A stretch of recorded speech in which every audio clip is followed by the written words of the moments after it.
October 13th, 2022. Oops. Sorry about that. October 13th. It's not Friday the 13th, it's Thursday the 13th. Did something happen today? Did I miss something? Earlier, my good friend Jared Dillian, we're really thrilled to have him be the speaker today. It's kind of funny because Jared, we agreed to do the space today. And I think this morning at one point, he wasn't looking forward to it. But I think today's price action actually is the perfect setup and segue for Jared to opine. So really great to have Jared. For those of you that don't follow Jared, terrific follow. He writes the Daily Dirt Nap. I've been a subscriber. Former Lehman guy, used to be an ETF trader at Lehman, so he's been in the trenches. He's not one of these ivory tower guys. Always has something interesting to say, and he's got a great feel for markets. So really excited to have Jared here. So I'm reminded of the saying, I think it comes from Stan Weinstein, actually. It's not the news, but it's the reaction to the news that counts. And, being as bearish as I've been, being so smug and thinking I was so smart and had it all figured out. And I had pointed people to the Cleveland Fed, and everyone's taking odds over it's not going to be 0.4, 0.3, 0.6, whatever. And many have pointed out in FinTwit that the Cleveland Fed's had a pretty good record. I think they've gotten it right. Excuse me, more than others. And I think they'd underestimated inflation slightly. I think it was 17 out of the last 19 or something like that. So my money was on the Cleveland Fed. And I was right. Didn't mean I made money.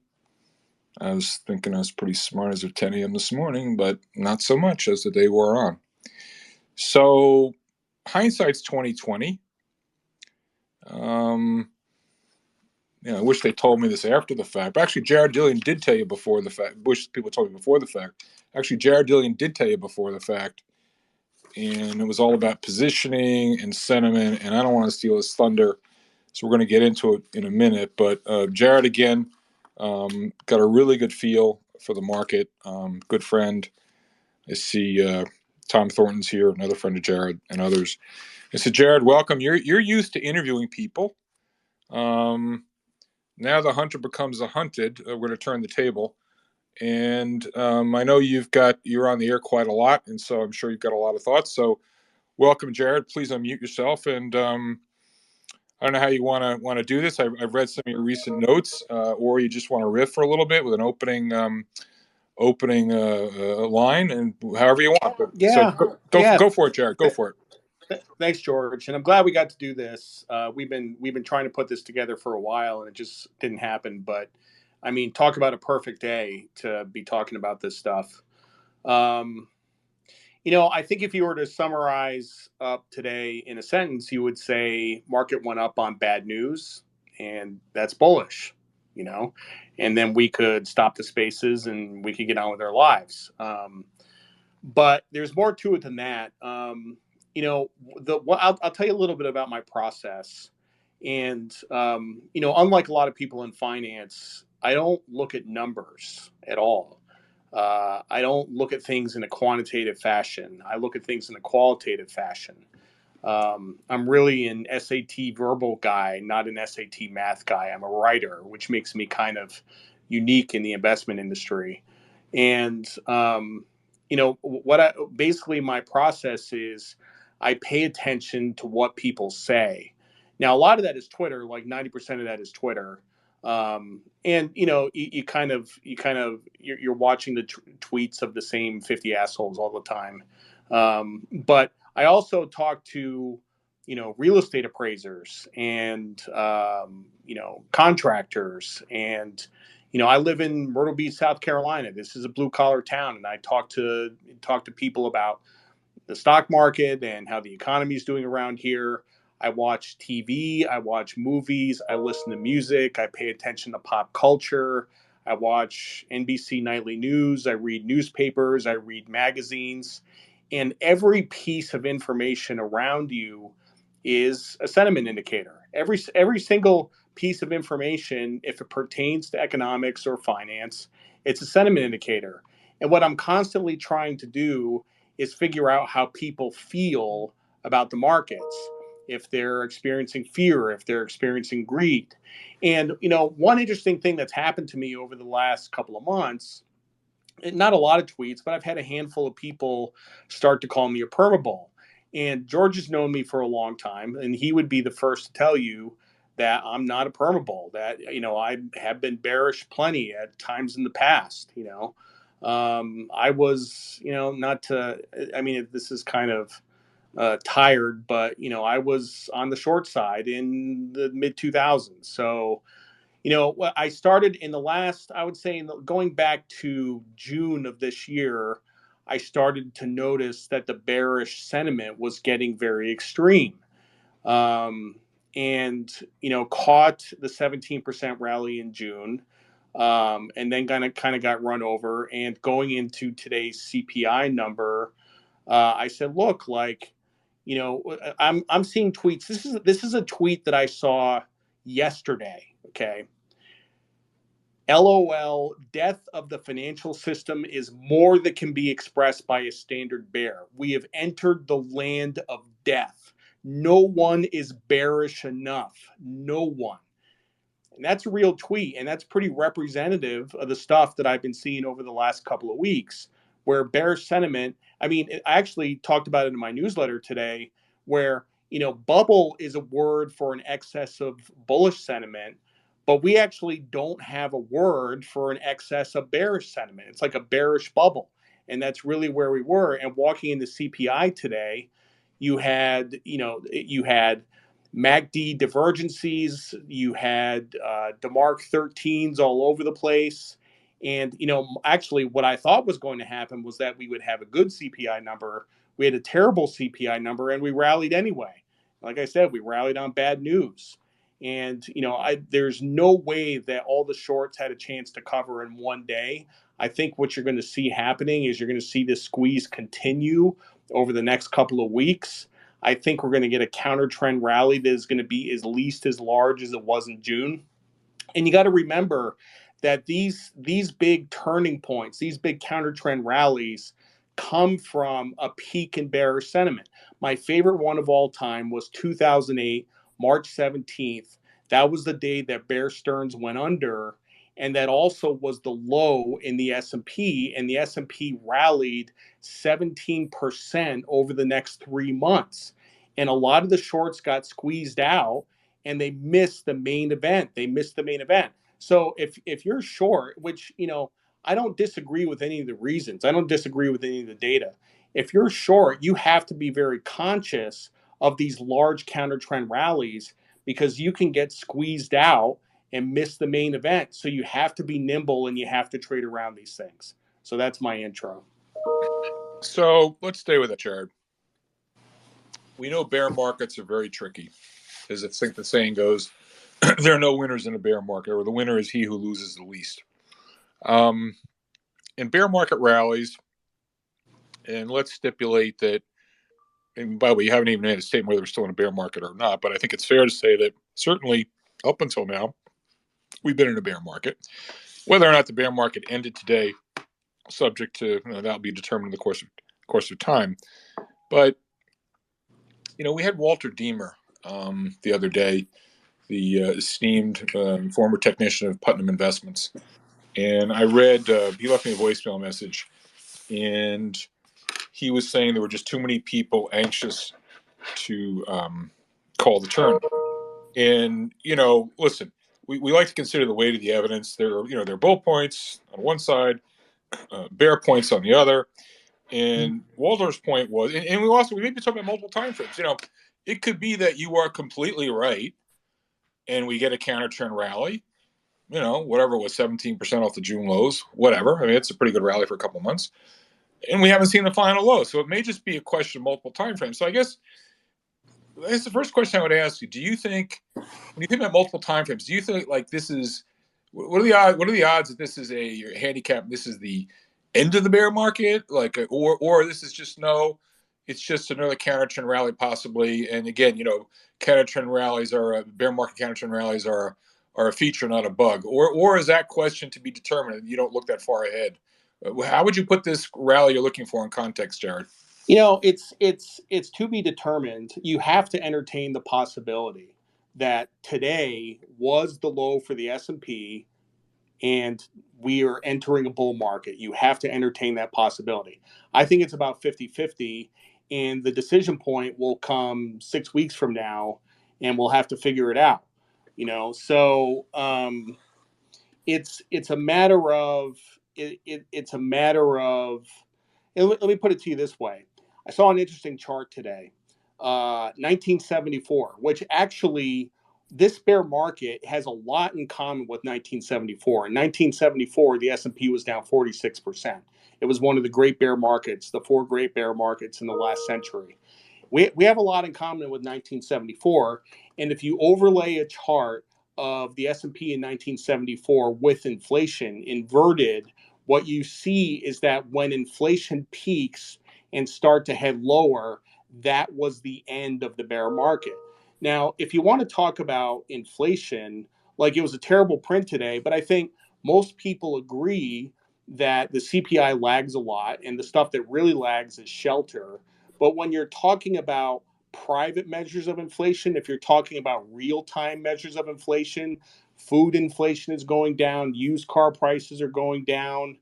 Uh, lumber, airline fares, rents are going down. So we are seeing this stuff in real time, and it hasn't fed into the data yet.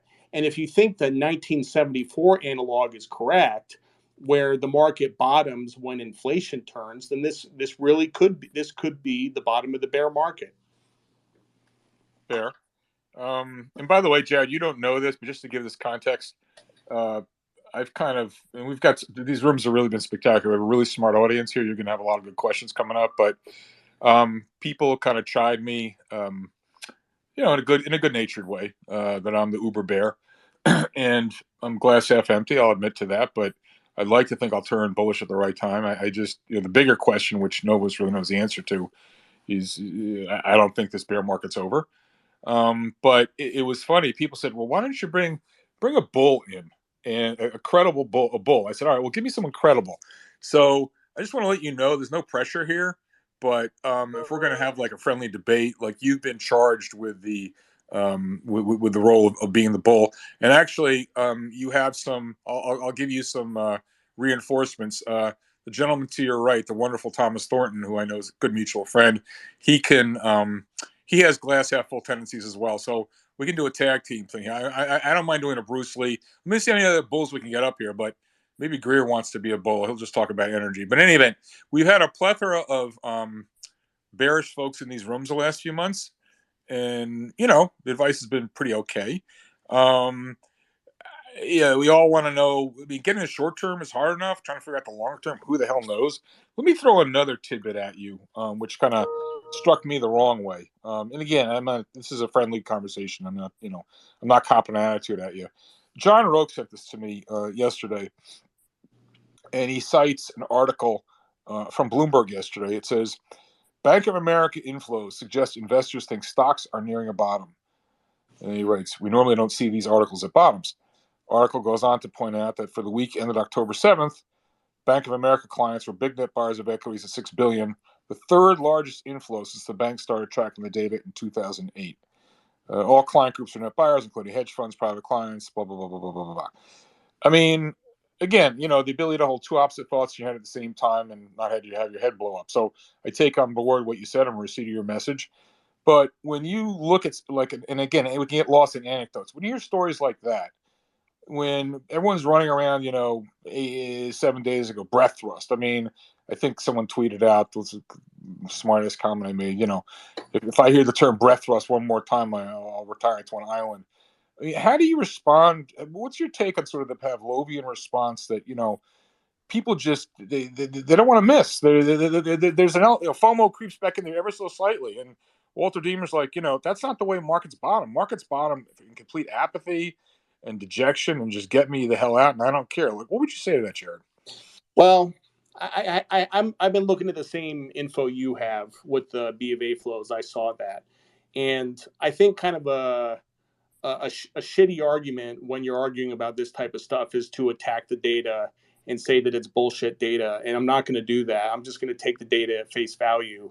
I will say that it doesn't square with my anecdotal conversations with people that I'm close to.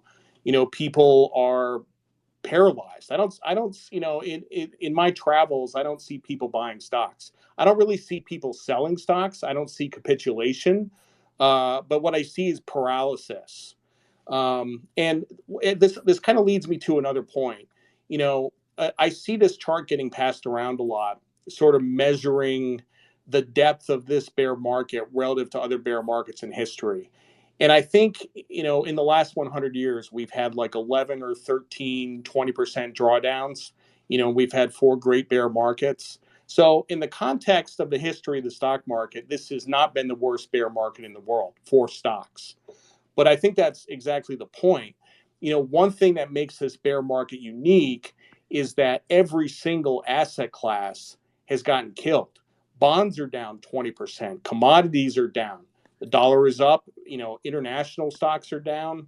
Like, there has been absolutely no place to hide. So, in a previous, if you go back to 2011, I don't have the numbers on this, but the S&P was down 20% in 2011 on the European debt crisis. But I'm going to bet that treasuries were up, which dampened the effect of that. And most people are cruising around with the 60/40 portfolio. Most people have a 401k that has target date funds. And they've been told all along that bonds move in the opposite direction of stocks. And it hasn't worked out that way. So even though stocks are only down 20%, I think in a lot of ways this really is, almost as painful as some of the great bear markets. I think that's right. I'd agree with that completely. Let me just throw two other Walter Deemer lines at you. These are just brilliant, and I'll retweet these out. I've used these before. The first one you've heard, I'm sure. This is Deemer's law of perversity. Um, the stock market will do whatever it has to do to embarrass the greatest number of people to the greatest extent possible. I mean, how true is that? I mean, this is not an easy business. I mean, and as I think it was I can't remember who said it. Just when you think you got the rules figured out, they change them on you. But my favorite Deemer quote, and this, and again, what you said is true, Jared. So what I'm saying is not in to rebut what you're saying. It's to be held in consideration alongside of what you said. And here's the Deemer quote, the money quote. It ain't when everyone turns bearish that's important. It's when they finish selling. So your point about apathy and no one doing anything, okay, it's true that if you look at the professional crowd, the hedge fund crowd, they've brought their gross and net exposures down. However, and we've talked about this a lot in these rooms, and I've posted this before, if you compare those exposures, not relative to the last 3 or 4 years, when we witnessed the greatest, bubble in financial market history, in my opinion, but rather look at net exposures going back to say 2009, 2010. If 65% net long is the new flat, well, I got a bridge to say. So that's number one. And I think those gross and net exposures, as you know, Jared, you've been in this game long enough. They kind of drifted up over time because we're in this sort of secular bull market. And then when it comes to the public, you look at the same data I look at, and let's just take the Bank of America, their high net worth clients exposure to equities. I think it's gone from like 66% down to 63%. It's still like, miles away from 50% or wherever it was, 10 years ago. And so I get, so I kind of look at this and I say to myself, and actually I was having a nice conversation today with an RIA. He says, you can't believe the conversations he has. Clients come to him, prospective new clients. They show him their portfolio. They're stuck in ARC or whatever other garbage they might have. And they're like, what do we do? And he's like, well, get rid of that stuff. People have been sold this bill of goods, stocks for the long term. You're entitled to 9% forever, regardless. Jeremy Siegel, please call your office. You shouldn't sell. You can't sell. Stocks only ever go up over the long run. And then there are all the other reasons why, you shouldn't be selling. You're going to have to pay taxes, or if you sell, you then create another problem for yourself, which is when to get back in. And my favorite excuse for not selling is it's going to mess up your asset allocation program. So I put all that together. It just seems to me, and I know you know these numbers, Jared. We had in 2021, what was it, $1 trillion or $1.2 trillion of money came into the market. And like these guys haven't sold. I mean, yeah, we get a week here, a week there, but on balance, haven't hardly sold anything. And then we'll have to, maybe this is a special topic or special run to itself. I'm sorry, I'm going to rant here, but when I look at someone like Kathy taking in over $1 billion this year, despite everything that's happened, again, we follow that under the heading of things you don't see at the bottom. So I don't know what part of that you want to respond to, if I've triggered you or I'm full of it, but have at it, Jared. Yeah. So, I had a radio show for 2 years. I had a small nationally syndicated radio show that was personal finance. And one thing I talked about a lot were return assumptions. Okay. So if you took a survey of individual investors and you ask them, how much do you expect to return each year on your stocks? So in January of 2021, return assumptions got to 15%. People thought that stocks returned 15% a year. Now, if you dial that back to like 2017, it was pretty much long run average expectations. People expected stocks to return 9 or 10% a year. And my argument at the time, yes, the stock market has returned 9% a year for the last 100 years, but the conditions that were present for those returns may not be present in the future, right? So I completely agree with you. And if you want to just like zoom way out, like when we're talking about like decades, I really don't believe that equity returns are going to be as high as they were for the last 30 or 40 years. I don't think it's possible. I think it's possible that we could have equity returns of 4 to 6%. I think it's possible that we could have a decade of basically zero returns like we had from 1969 to 1982. I think all these things are possible. In the short term, I think we're going to have a giant fucking rally, right? In the micro term, I think we're going to have a huge rally. I think all the shorts are going to get squeezed, and I think it's going to make a big mess. So, but on the long-term stuff, I totally agree with you. That's fair. So, as is often the case, it's a question of multiple time frames. That's quite often where disconnects occur. You can have two people, smart people, basically in agreement. It's just a question of whether you're focusing on the short, medium, or long term. I'd like to turn to our good mutual friend, Mr. Thornton. Tommy has this annoying habit of calling these counter trend rallies, and he's right more often than he's wrong. So I gotta give props to where it's deserved. So, Mr. Thornton, welcome. Our good mutual friend, Mr. Dillian, is here. So, what say you, Tommy? Hey guys, and hey everyone. So, okay, I'm really trying to stay very agnostic in the market and trying to use the tools that I have at my disposal, which has been pretty good at catching some counter trend rallies. But I worked for a hedge fund that was net short pretty much every year, and we found a way to make money. Really smart people. This raised my game. But here's a couple things that I'm seeing that I'd like to, have Jared discuss with me. First of all, I don't think people are that short. The short interest isn't. I mean, there's a high number of shares that are set up short, but I don't think accounts that are typically short are there. The thing that I reference is Morgan Stanley put out some data saying the net leverage ratios is at the 1 percentile as far as how big it is. I mean, it was 67% in November. Now it's 36%. So a lot of accounts are sitting on the sidelines with huge amounts of cash, partly because you can get a return on cash now.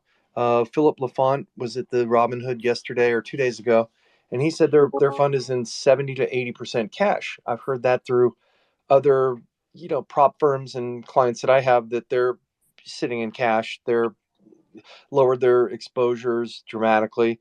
I think people are just kind of sitting there saying, I really don't need to get involved here, and they're not necessarily short. Now that brings me to another thing. We're kind of looking at the VIX, and even when the market was down this morning, the VIX was down. So there's a problem with the VIX that's not necessarily working as it has in the past. And I would attribute that to Charlie at Nomura said the other day that there's a lack of buying in crash protection type of options. So that might be a thing as well. So if you have a lot of accounts that are, typically, mutual fund, or sorry, hedge funds tend to get short at rolling times, and they did that last July on those big gap down days, and then all of a sudden everything squeezed in their face. I don't think people are set up short right now. I think people are set up in cash. And the other thing that I will say this, I've been through. I started my career. Okay, I'm old. I started as an intern at Drexel Burnham, and I started in August of '87, and I was there that day the market crashed, and I knew nothing about anything. But I had to like answer the phones and try and give people their fills because there was no internet, and you had to call your broker and find out the fills, and then you had to call the floor or however you could find the fills, and people didn't get fills for days, and they were panicked. And I can tell you, the fear of those types of days hasn't occurred at all during this. And I would say that people just have apathy and not really giving two shits about their portfolios. And I think that goes to show what George said. Kathy Wood, her fund is down 80%, I think 80% off the highs, and she's still being invited to conferences to talk about her nonsense. So there's that. And there's still inflows that she's getting. Now there's $50 billion of inflows, according to Bank of America, this year. That's insane because there was $50 billion in 2008 there were outflows. So we haven't seen anything dramatic. There's no capitulation. And yeah, I'm looking for, opportunities on the long side, short side. We're heading into Q3 earnings. I don't anticipate them to be very good. There could be another quarter of or earnings season of better than feared, and that's possible. But I just don't think that there's been any capitulation. And from a sentiment point of view, Jared, you've seen some of the gnarlier market pullbacks in your career. Um, this just doesn't seem like anything's that dramatic. So I'll leave it at that. Jared, you want to respond to that, or we can bring our other good friend Tony Greer into the mix? Well, yeah, we'll get Tony in a second. I mean, it's not really something we can debate about because it's just a difference of opinion. I opened a Twitter account in 2009. I didn't really use it until 2011, so I don't really have a baseline from what it was like during the financial crisis. I can tell you that since 2011, this is some of the worst sentiment that I've ever seen. Even during COVID. So like I said, I'm sort of the qualitative guy. I'm just looking at this subjectively, not objectively, but subjectively. And I do want to talk. Like I said, I'm not seeing capitulation, but you do also have to entertain the possibility that is it possible for a bear market to end without retail capitulation? Is that possible? Can retail investors get bailed out by a rally and not sell, or do they have to sell every single time?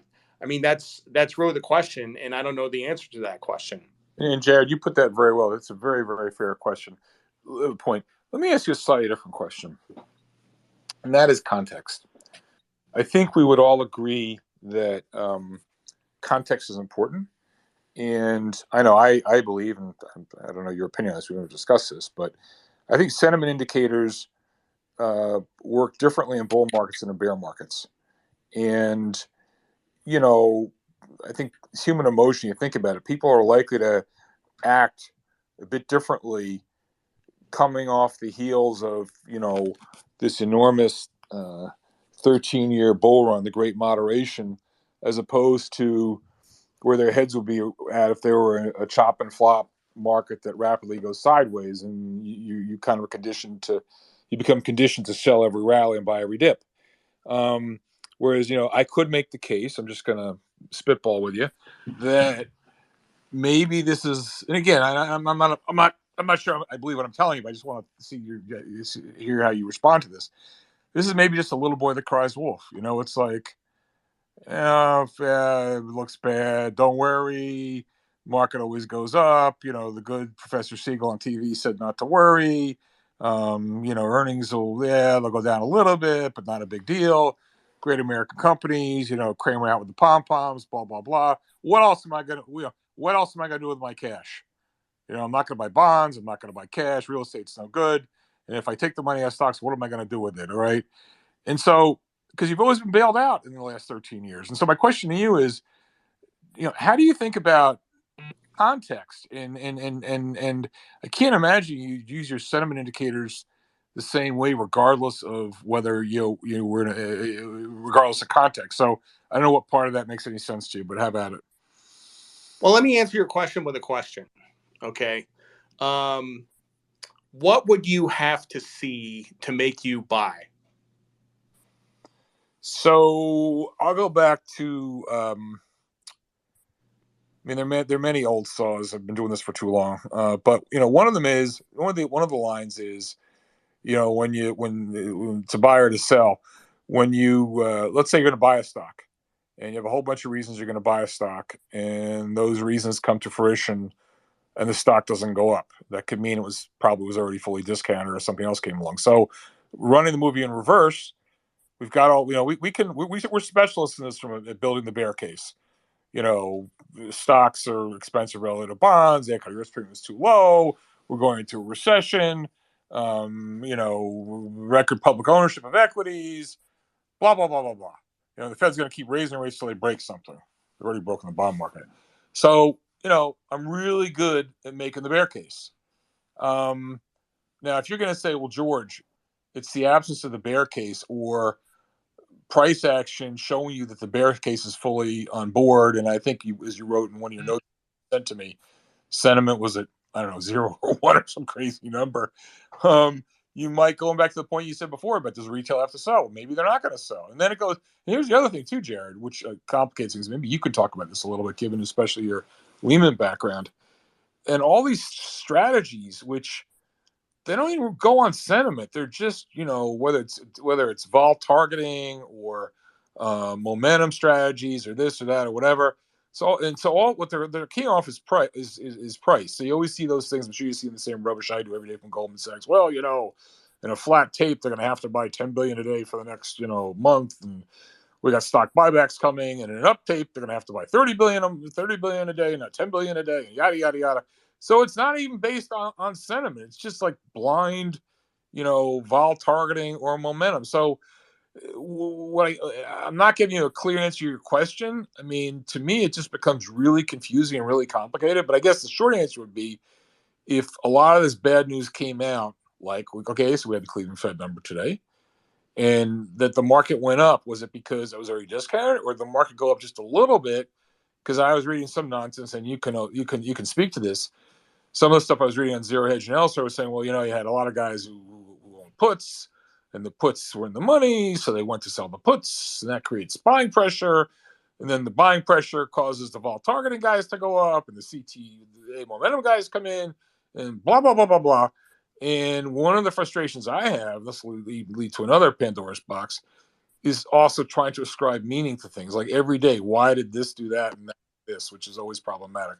So long-winded rant in answering your question, if the market doesn't go down in respect of developments that come to pass, like Tommy's talking about bad earnings down, the guidance that's going to come forward, then I would say even, long-standing concerns about the market will ultimately go a lot lower, that you're totally right. In the short run, you could get a pretty nice counter trend rally, such as we saw from mid-June to mid-August. How did I do?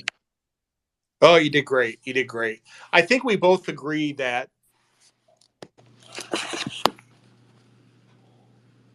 Jared, I'm here. Jared? Yeah, sorry, my phone no shut down. No worries. I think we both agree that the market discounts, right? So Yep. anytime I see a move in like we saw today, I always ask myself, what is the market discounting? So what is going to happen 3 days from now that caused the rally today? You know what I mean? So this is just my theory, but the Fed came pretty close to breaking the bond market. They broke the UK bond market. We're getting mortgage rates above 7%. It's getting pretty stupid out there. I think we're going to see some Fed speakers peel off and say that we need some time to observe the effect of the rate hikes. And I think by the time you see those speakers, the market is already going to be up 5 to 10%. And by that point, it'll be too late. So the move today is discounting something. And I'm speculating as to what that might be, but we don't know what it is yet. Well, okay. So ask you, does it have to be discounting something? I.e., if you go back a week ago Friday, we had that horrible close into the last day of September, and then we had the vaunted breath thrust.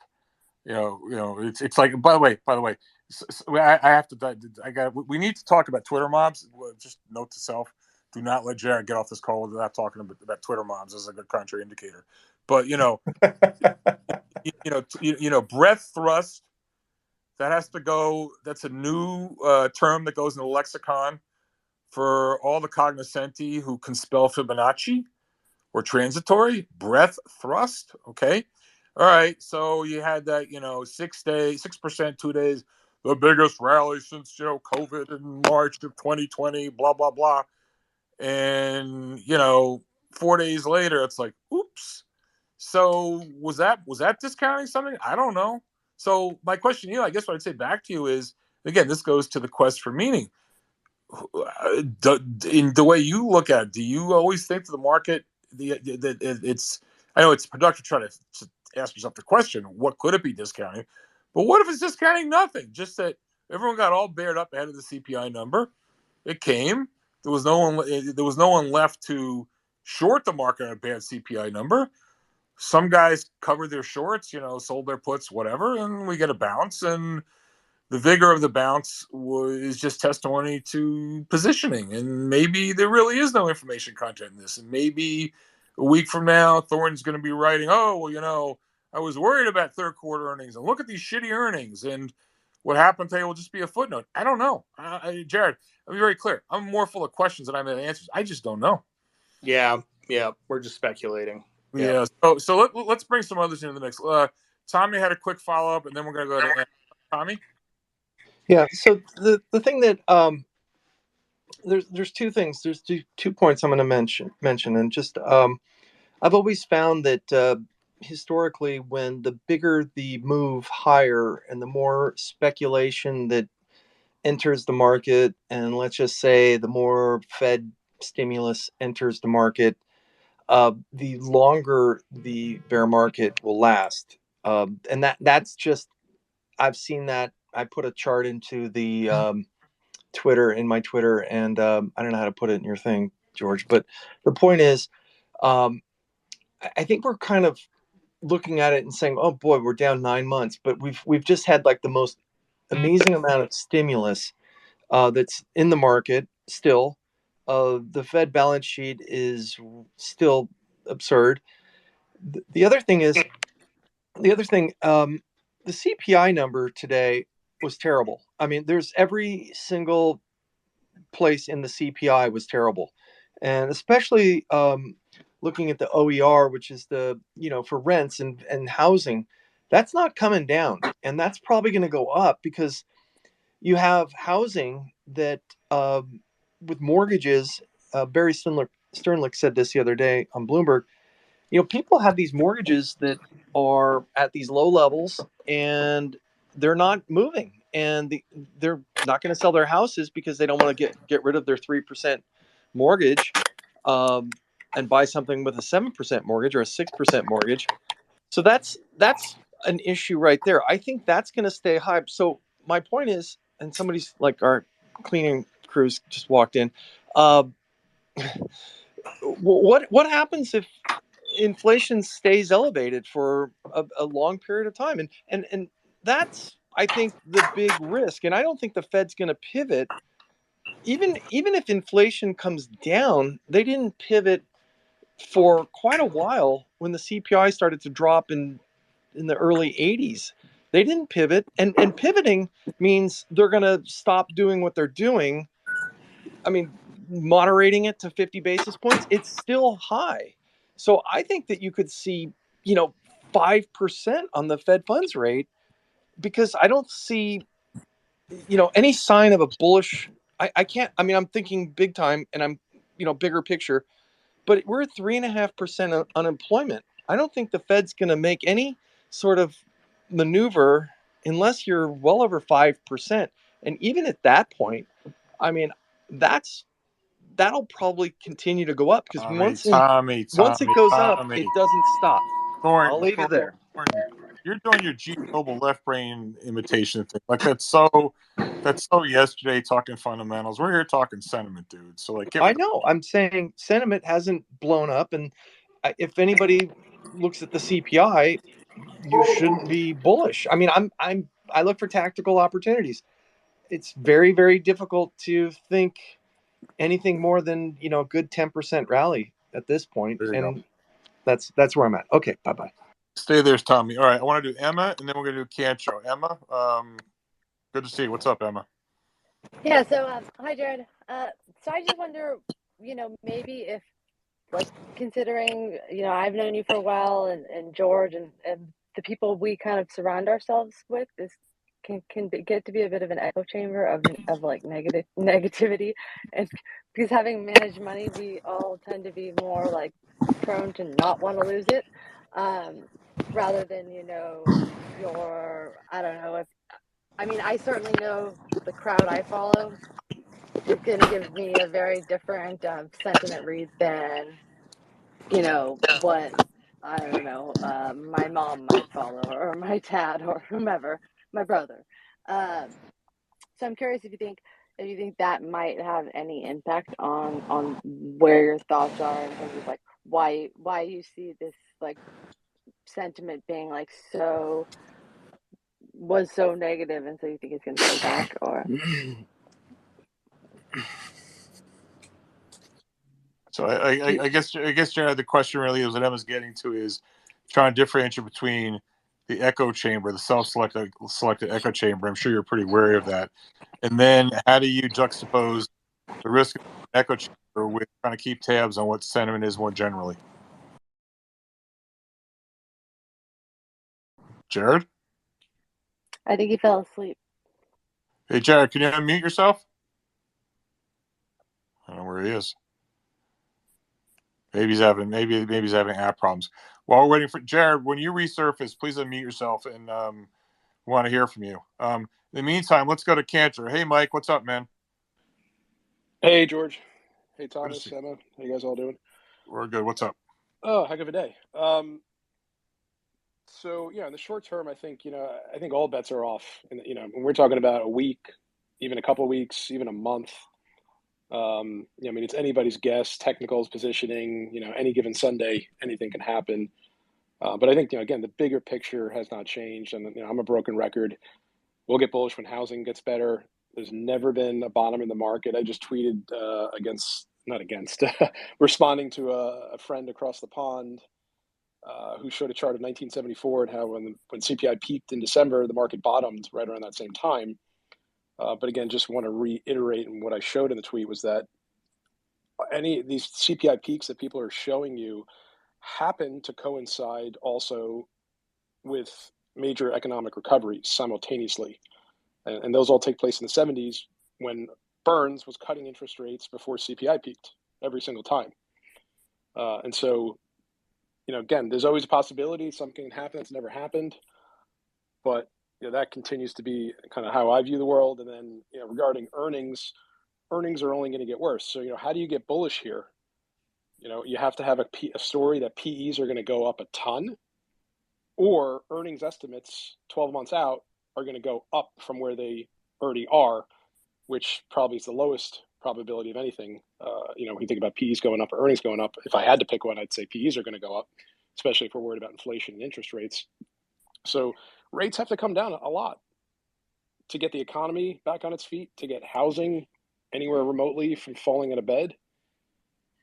And I just, outside of our short-term trade, again, bear market rallies can happen. We're kind of at that area in the bear market. We've undercut the previous low where there's a risk to that. But big picture, I feel like the longer this bear market goes on, the more myopic people have become. And I mean, I was at a dinner yesterday with 40 institutional investors, and we were all talking about the, things within core inflation that, no one had ever looked at. Just so granular. And it's like, big picture, guys. Big picture. Largest global tightening cycle in history. Broadest tightening cycle in history beyond just monetary policy. This is going to take a long time. It's like we just ate 2 dozen donuts and you're like, hey, I don't have a stomach ache. Give it an hour. So 2 dozen, that's even small. What's that? 2 dozen? 2 dozen Yeah. donuts? I'd like to see you do that, Emma. Oh, I can handle it. I posted your thing to the Nest, by the way, and yours, Tommy. Your chart, Tommy, with the bear market lengths, and then yours with the peak CPI that you were just talking about, Cancho. Yeah, so just look at that chart. And again, I've been saying this for the last several months. We're getting all of these reasons why the market's going to bottom, and breadth thrusts, which completely got blown out of, and the Fibonacci retracements in the summer, and there's going to be more stuff. And at the end of the day, a lot of my research now, because the story I think is baked in the cake, we're going to slow into next year, is all the research I'm doing now, which is great for me because I'm learning a lot, is just pushing back against the bull cases. And this is an example. CPI is going to peak, we're going to be off the races, or the Fed's going to pivot and the bull market's going to start. Hey, Cantro, you triggered me. I got 2 research ideas for you, and no credit needed. You can take them for yourself. Could you please do a study on Fibonacci setups and debunk it for me? And the other one would be, Well, I already did that. You've done. You've done. You have it. Well, the point over the summer, the narrative was in August that we retraced half the bear market rally, and all these technicians were showing these tables that back to 1950 using the S&P. Because if you use the NASDAQ, it actually wouldn't hold. You always got to love those analyses. If you pick the right universe, it works. But if you don't pick the other one, it doesn't work. Anyway, you retrace half the rally, which we did. You've never broken below the prior lows, and it's always been a new bull market. And we'll never have to see that again because it broke down, and we did break below the lows. We'll see if we're bottoming here, and I would emphatically disagree because, and what I pointed out is, all right, look at the 20 times that's happened, or however many times. And this goes back to what I said, my broken record. Every single one of those where it worked, or I'm sure the same is true for these breadth thrusts, or any sentiment measures for that matter. I implore people to go look at the Global Fund Manager Survey that Bank of America publishes, and this great data. It goes back decades. Look at all the inflection points in all of those data points, whether it's, cash levels are elevated or, we're all bearish on the global economy. They all inflect when the global economy or the U.S. economy certainly finds a bottom in housing leading indicators and PMIs. I'm a broken record, but why are we going to sit here and talk for hours about all these inconsistent is the operative word, ways to think about a bottom? Is bearish sentiment away? Well, no, it's all over the map. Is the PE level? No, it's all over the map. Is the market drawdown level? No, it's all. So you got to find things that are consistent. That's the only thing that's consistent. So unless a housing recovery is around the corner, or we get a recovery in the market that is, and interest rates melt and PEs skyrocket, which tell me how that happens without a major downturn in earnings. It's hard to get to a real bullish story. In fact, over the summer, there were a couple clients that were like a little upset with me at how bearish we were getting, and they're like, how would you put together a bullish if you were a bull, write a report. And I couldn't get myself to do it because I didn't believe in anything that I would come up with. Like, oh, the market's cheap, everyone's bearish, we're oversold. It's just all inconsistent. 100% So, Cantro. George, what was the second one? Oh no, I was joking with you. I was like debunk Fibonacci. You said you already did that, and the other one is debunk breadth thrust. I mean, Well, all these just look at the data, look at the inflections. They're all bottoms in the economy. Yeah. Hey, Cantro, just because people always love to hear your thoughts, just more generally for the average guy in the room, just 30 seconds on sort of where you want to be, where you don't want to be. You've been very consistent. We've been through largely, if not completed, the interest rate phase of the bear market. Now we're going into the earnings phase, and so just repeat for everyone again, sort of either by factor or by sector. And I know you think sectors are nothing more than factors, but where do you want to be, and where don't you want to be if you got to be in the market right now? So, yeah, we've got two problems: rates and earnings. And the biggest risk to my call, which is the market's going to keep going down into next year until we see housing, are bottoming in the near term or around the corner. The biggest risk to my call is going to be bear market rallies, which are going to happen. Right? Nothing moves in a straight line, especially in bear markets. So, making that statement, and so again, the risk to anything I'm going to say now thereafter is obviously that risk, which we'll try to mitigate the risks by, again, kind of acknowledging where we are and what has the potential to do that. But if you're a buy and hold or a longer term investor, looking beyond 2 months, the clearest thing we see and what we're showing to clients is that earnings estimates are falling. We can debate how much they're going to fall, but they're going to continue declining. Everything that leads earnings are pointing that direction. So how many times have earnings fallen in the last 30 years, and what works? And whether earnings fall 3% on a forward basis or 30%, you have a recession, the playbook is the same. It's companies with strong fundamentals. It's not companies that are cheap. It's not companies that are growing rapidly. It's companies with high cash flow profitability, good interest coverage. And we're now getting into the earnings downturn where balance sheets are going to matter. And so free cash flow, interest coverage, and profitability. Keep it simple. Rock solid fundamentals is what you want here. This is not the time to be swinging for the fences. We're nowhere near a bottom. So no sex, drugs, and rock and roll. You want boring, basically, is what you're saying. Well, yeah, and we've talked about like something like ARK. The issue that she's and that portfolio has, and those types of stock have, is that they're going to go from a duration problem to a credit problem because they don't have earnings. The worst performing factor consistently, both in magnitude and hit rate, the hit rate's 0 when earnings are falling. And there's 7 episodes historically. It's not a lot, but it's perfectly consistent 100% of the time. Negative earnings. Companies that don't make money, not surprisingly, are not what you want to own when earnings are falling. It's the last thing you want to own. And so who's got a lot of that stuff. Thanks, Cantro. If you can hang around, I'm sure people have some questions for you. Okay, let's go to Kevin, followed by Ken, followed by Jeff Garbaz. Kevin, please unmute yourself. Hi, George. Thanks for having me again. I actually have a comment and a question I have for Jared if he does get back on. But yeah, I texted him. I don't know what's going on. I suspect the app blew up on him, but go ahead. Okay, so my comment would be that I guess I use a somewhat similar way of approaching the market insofar as I think the two things that drive the market are confidence and liquidity. And so I have a liquidity model that I basically trade against and use confidence against it. So I'll mention the question after. But what I will say about today, and further to the comments that have already been made, my model today told me that this was absolutely a buy this morning. And I missed a career trade because it moved so fast when it did. But it was liquidity. It was liquidity and positioning without question. And I would say that what hasn't been discussed so far today is the fact that the liquidity is still being withdrawn. We just had an update on the balance sheet at the end of the day today. It's down another 50 billion. So I would say that nothing can really be concluded from this bounce. It's putting us a little bit more in what I would consider middle of the range now that we've bounced back here.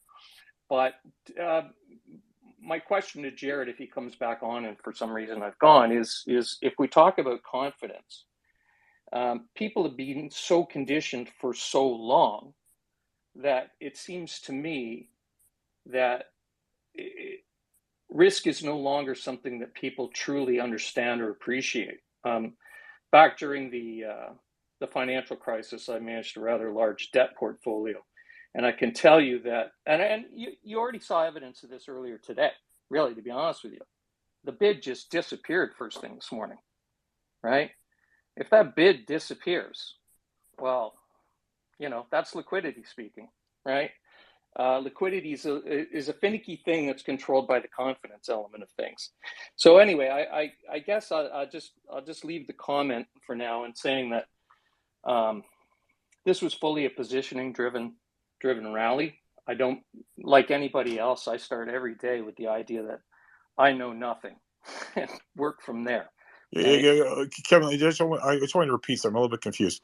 You said today was an extraordinary, it was a career opportunity type day, meaning I had a bid in on calls expiring tomorrow, and I missed it by 1 cent. And at the end of the day, it was a 21 bagger on that thing. So let me ask you. So you're saying once the market imploded, that was the opportunity to get involved? Yeah. Then, is that what you're saying? Yeah. Okay. And I ignored my model, essentially.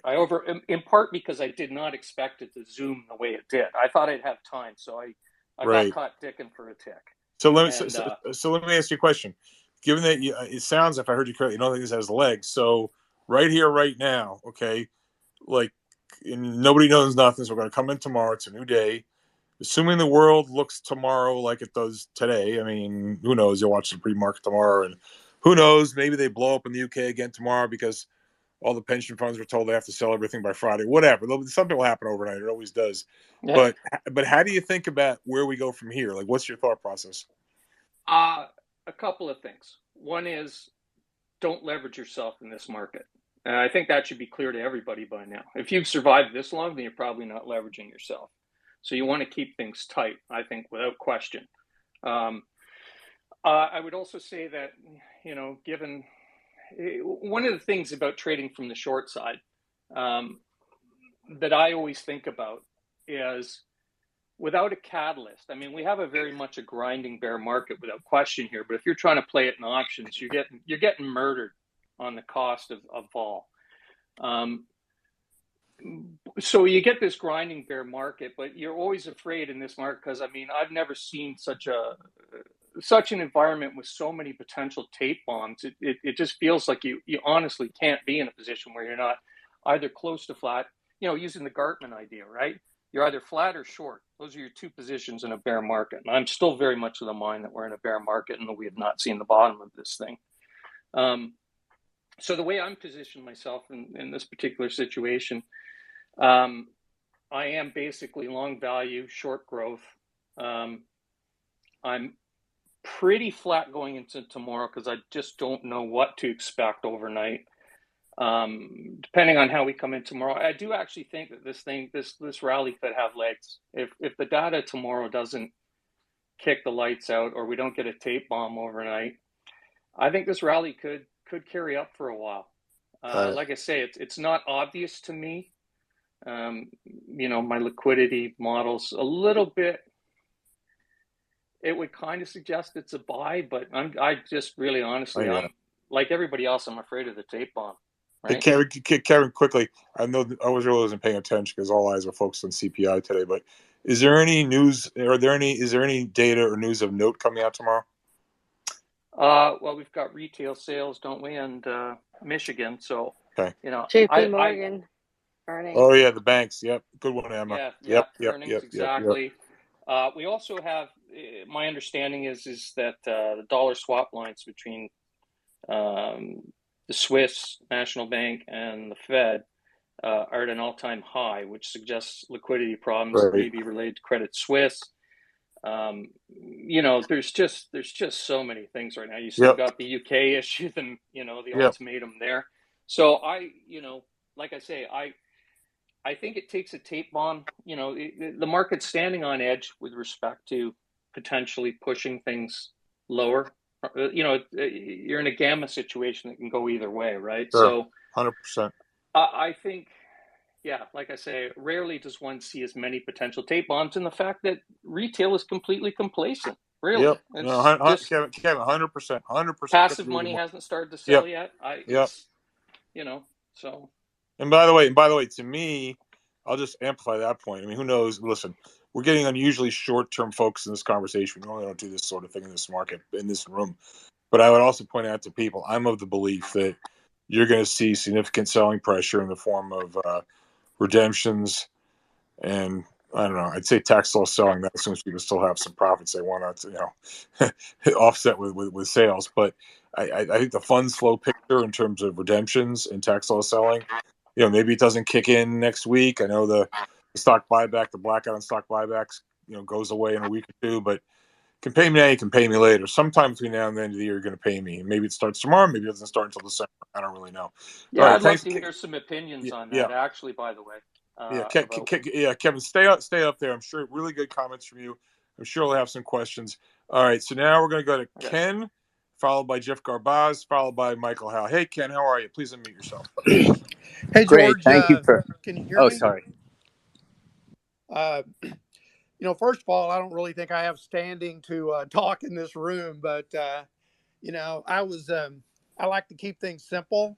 And this morning I was watching Mike Wilson talk with Guy Adami and those guys, and he's, basically that's exactly where I'm at. Is that financial conditions are tightening, liquidity is draining, and there's an earnings shit show on the other side, and the only model I have for that is going into O2. And so I just really don't. I mean, I'm 8% stocks, and I just don't know how you get bullish right here. Ken, you and I are on the same page. We had a great combo the other day, so I'm 100% with you. And Ken, by the way, we are going to do that room for RIA. The focus is going to be the challenges facing RIAs and wealth managers, and I'd like you to be, co-host or major part of that. We're going to try to put this together sometime next week. I think it's going to be a fantastic undertaking. I hope you'll join us for that. If not, lead that effort. So yeah, always like to hear. To you always like to hear from you, Ken. Ken, please stay there. I want to keep moving here. We're going to go now to Jeff Garbaz, and then Cross Border Capital, Michael Howe, and then the other Ken. Hey, Jeff, how you doing? Hey, George, how are you? All good. What's going on, my friend? I think the first thing is, I think you're going to be shocked when I say this. Like, I don't think today was a very big deal at all. And the reason I say that is we've had this year now 2% or more type moves, and only 2 of them evolved into significant fall through. The first was 315. We went up 8.3% after it from that day. So we went up 2.7, then we went up another 8.3%. And 617 went up 2.52, and then that was the biggie. We went up 17.45. But all the other ones, 128, 225, 54, 526, and 10.3. That was like it. So like until proven otherwise, we could be down as much tomorrow as we're up today, especially given the comments that people made earlier. And the thing that I noticed from looking at all short squeezes, it wasn't really that big of a day. And likewise, the weakest stuff, it really wasn't that big of a day. What it was a massive reversal from the intraday. That I think is the thing that a lot of people are missing out of today when they're commenting about, oh, this is the biggest thing we've ever seen.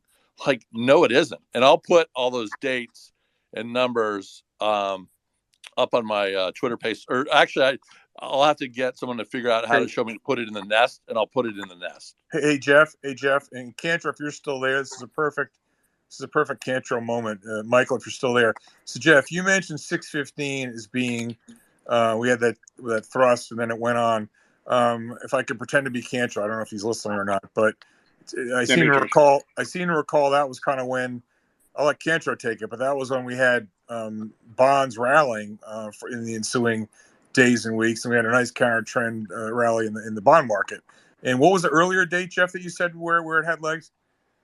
3:15 to the end of the month, to like 3:30. And I don't know, Cantro, maybe this is too micro, but do you have any thoughts about that particular blip, or not really? I feel like in March, didn't we get like a soft CPI reading or something? I mean, that was so early in this. People were still thought we were in a bull market. I don't recall. I know that we had about 11% rally in that bear market rally. Yep. But I don't remember if it was something about the war maybe ending, or some kind of catalyst there short term. Let me go run and look at the Bloomberg. So, Cantro, to your point, yeah. I mean, but George, one big difference: the global economy was pretty solid, even back in March. Right. Just how quickly things have deteriorated from either PMIs or earnings or anything. Hey, Michael, Michael, let me just follow up with a question on that. How likely is it we get to a phase where, right now, whereas we're in this bad news is good news type mindset, what if we could just get to a bad news is bad news mindset? When does that happen? That most likely happens when a drop in earnings leads to a round of layoffs. When it becomes a real eco downturn, when it becomes a recession, or right? it happens. Then the Fed's cutting and nothing's changing. Yeah, there you go. Or it happens when people aren't expecting the Fed to switch places, to possibly pivot. So they have no reason to do the bad news, good news thing. Yeah, I'm just looking here, Cantro. So, yes, June 15th, thereabouts. I'm just looking at TLT, using it as a proxy for the long bond. TLT went from like 108 in mid-June to 120 in early August. You had a 10% bounce in bonds, declining yields. Jeff was saying the 15th of March, it wasn't a bond thing. Bonds didn't do anything. It had to have been something else. I don't remember what it was. You're right. Maybe it was the Ukraine thing or something. But to your point, Cantro, that the drivers, the things that are causing the market to go down, are they reversing? And as a matter of fact, if you didn't know any better, and you just look at the bonds today, I mean, equities actually did pretty well, all things considered. So, Cantro, let me ask you a slightly different question. I know it's your models, but I've actually never asked you this. If you, and I know it's mental gymnastics, but some people refer to the equity risk premium. They have all different ways of measuring stocks versus bonds. So my question to you is, whereas the S&P down, and let's just use you can pick any time period you want, but let's just use let's just use year to date. And if the S&P is down, whatever it's down, let me just pull this up here. The S&P on a year-to-date basis is down. Garbaz, you got the number? It's like 23. 23. Yep. Okay, 23. Okay. So Cantro, if you using your Gordon discount model and all that stuff, because you're the guy with the numbers, if you just plug in, into the risk-free rate, you take it from wherever it was, 1.5 to 390. You use a 10-year, whatever number you want, the best number that you use. Okay. And assuming earnings were constant, all right, how much should the market have gone down just based on the fact that rates have gone up this year? If that ratio stayed constant? Yeah, you keep talking about how, and I agree with you. I'm just trying to get into the plumbing a little bit. But if you were to plug in, ceteris paribus, you take, dividend discount model, you plug in, if you're using the 10-year at 150 or wherever it was at the start of the year, and then you change the equation, you put in the last sale, which is like 390. I mean, you crank that through. Doesn't that pretty much fully explain the decline in the equity market? It explains through June, it explained effectively 100% of it because earnings estimates were still rising in the aggregate. Right. So it explained 100 of it. Since June, earnings estimates are down on a forward basis about 2%. Okay.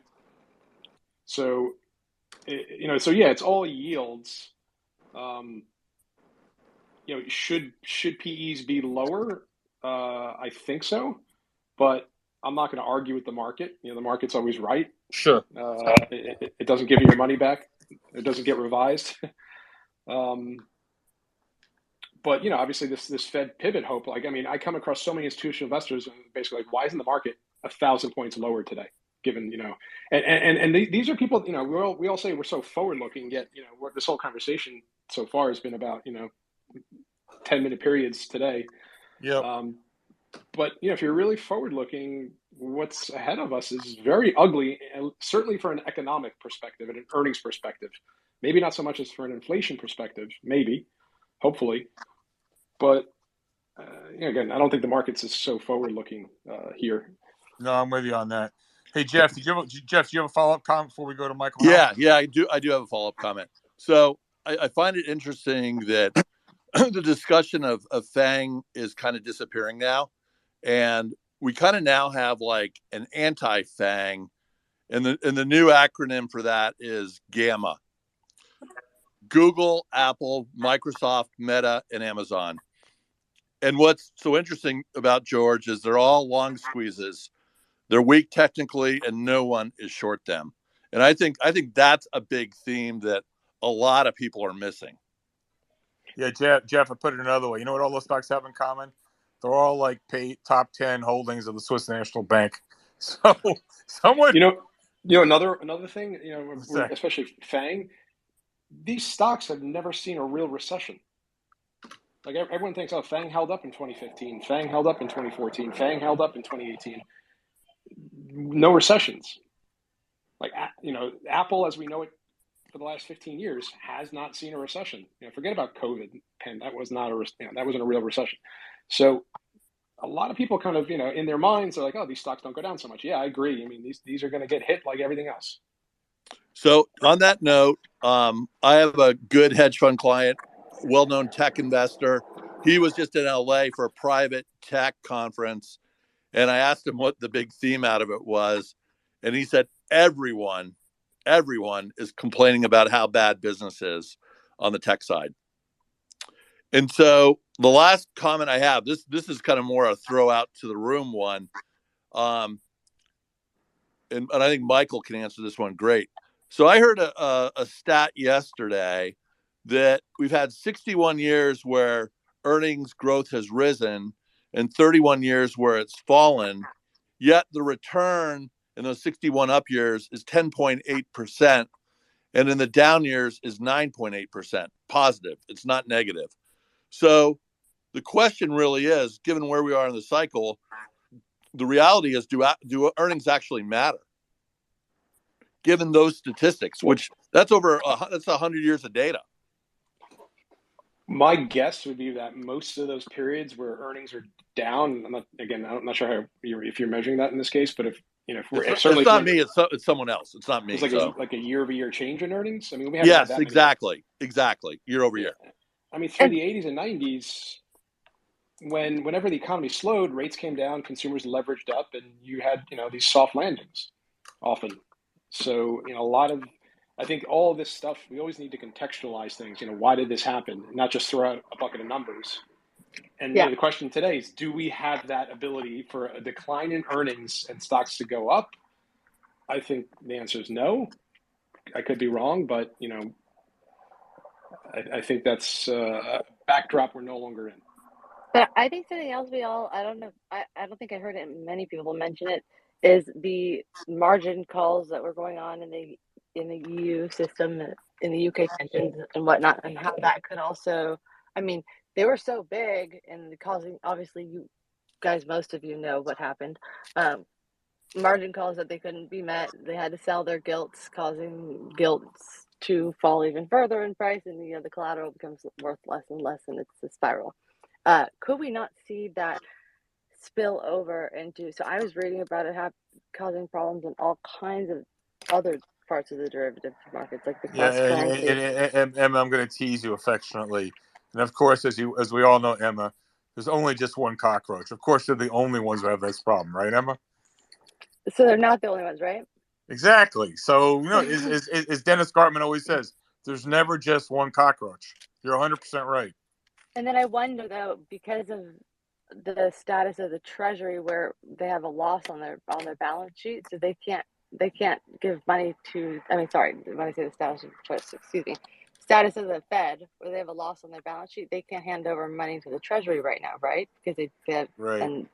So then, if that were to happen, over in our system, it's not like they could just print their way out of it or do what they would typically do. Am I wrong? Or yes, so, Emma, that's a really good segue to the other Michael. We have, God, I want to take a screenshot of this right now. I got the two Michaels up there. I got Cantro and Hal. So we have the liquidity king himself, Mr. Hal, who might know a thing about British cockroaches. Wherever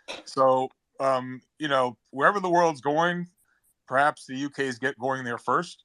So, Michael, why don't you give us the update from your side of the pond? What's going on with the global liquidity picture, and then specifically what's going on in the UK? Michael, floor is yours. Sure, George. Hi, everybody. Look, the UK is the fly on the windshield of the world economy. The UK is being flipped around by very tight global liquidity. It's a casualty of what the Fed et al. Have been doing. It's absolutely nothing really to do with the UK budget and whatever is going on with the government. That's a sort of errant view that's been put out by the Financial Times and a lot of the other media. It's basically to do with Bank of England errors and a lot of leverage in the pension system in the UK. The UK pension system is kind of unique.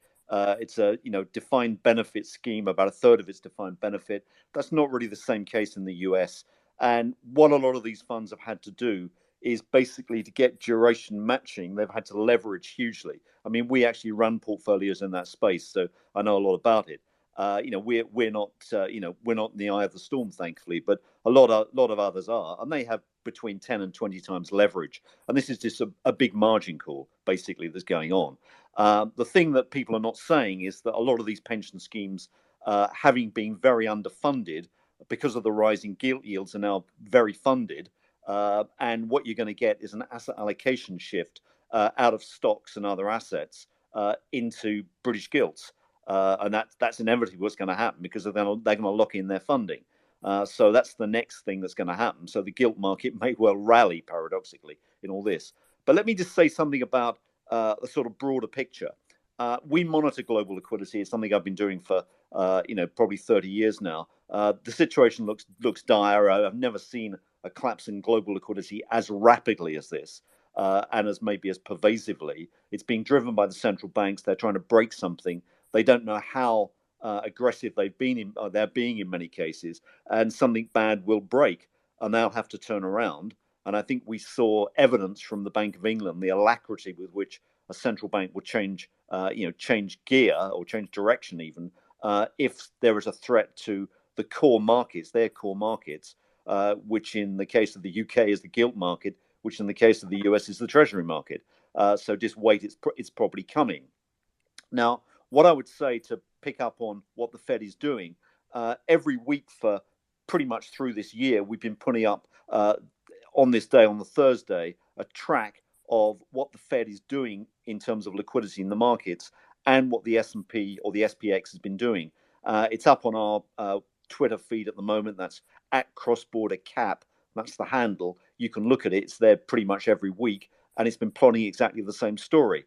This is not the balance sheet, I'd stress. This is the effective liquidity injections that the Fed makes into the money markets. It's a different metric, but it's a much more important one. It derives from the balance sheet.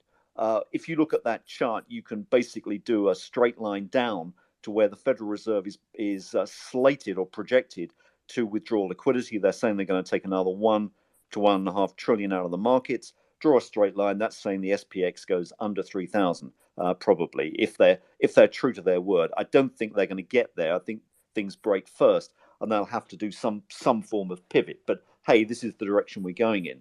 As a heads up to that, I heard Jared talking earlier on saying, what is the market discounting? Well, in my experience, if you look at the fixed income markets, which in many ways are the truth here, fixed income markets are driven 80% by fundamentals, 20% by sentiment. In stocks, it's kind of the other way around. It's 20% fundamentals, 80% sentiment.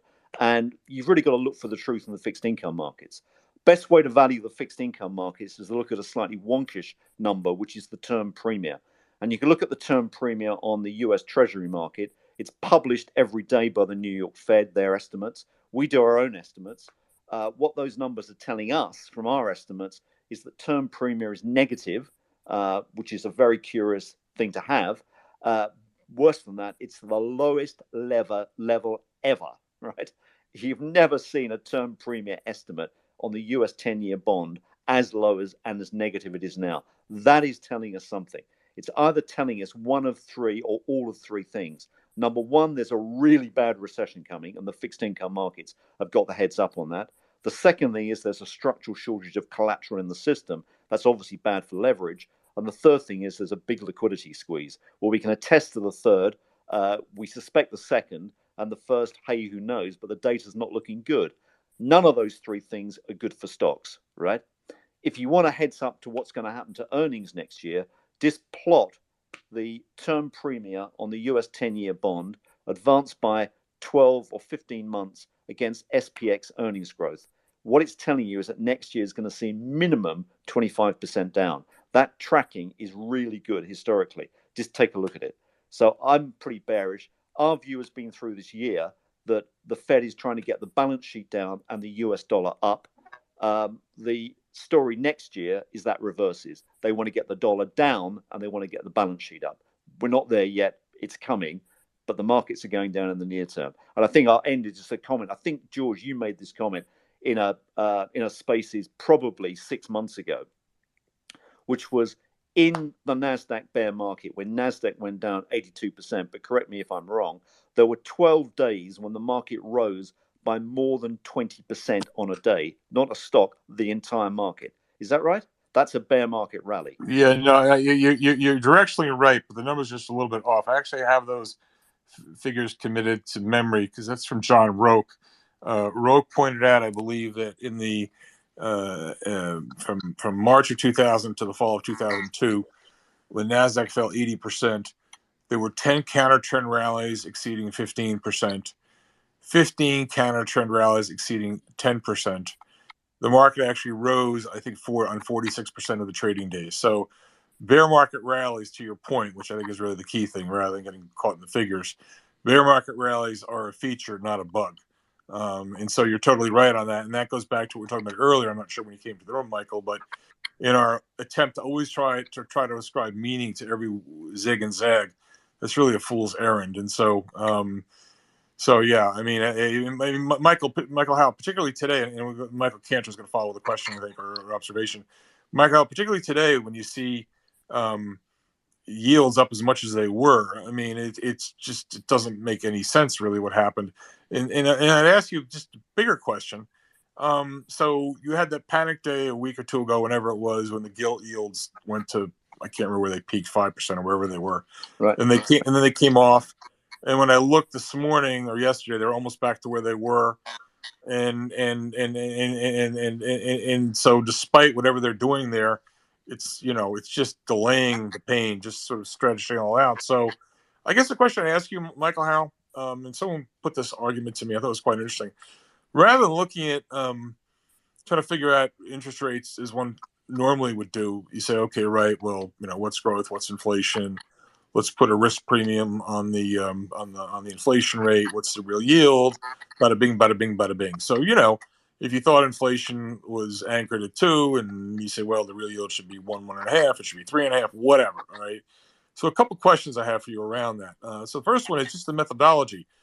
When you get right down to it, you think about what really are rates. Rates are nothing more than supply and demand for money.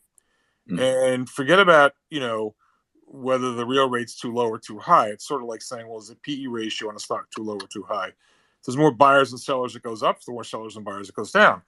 And so when you had all this global liquidity doled out in the wake of the pandemic, looking for a home, that bid down interest rates, a lot of money on offer, a few takers, we know got 10-year yields, interest rates down to all-time lows, really having nothing to do with what was fair value for interest rates. And so I'd put the question to you. Sorry for the run-on, but I'm trying to give you context.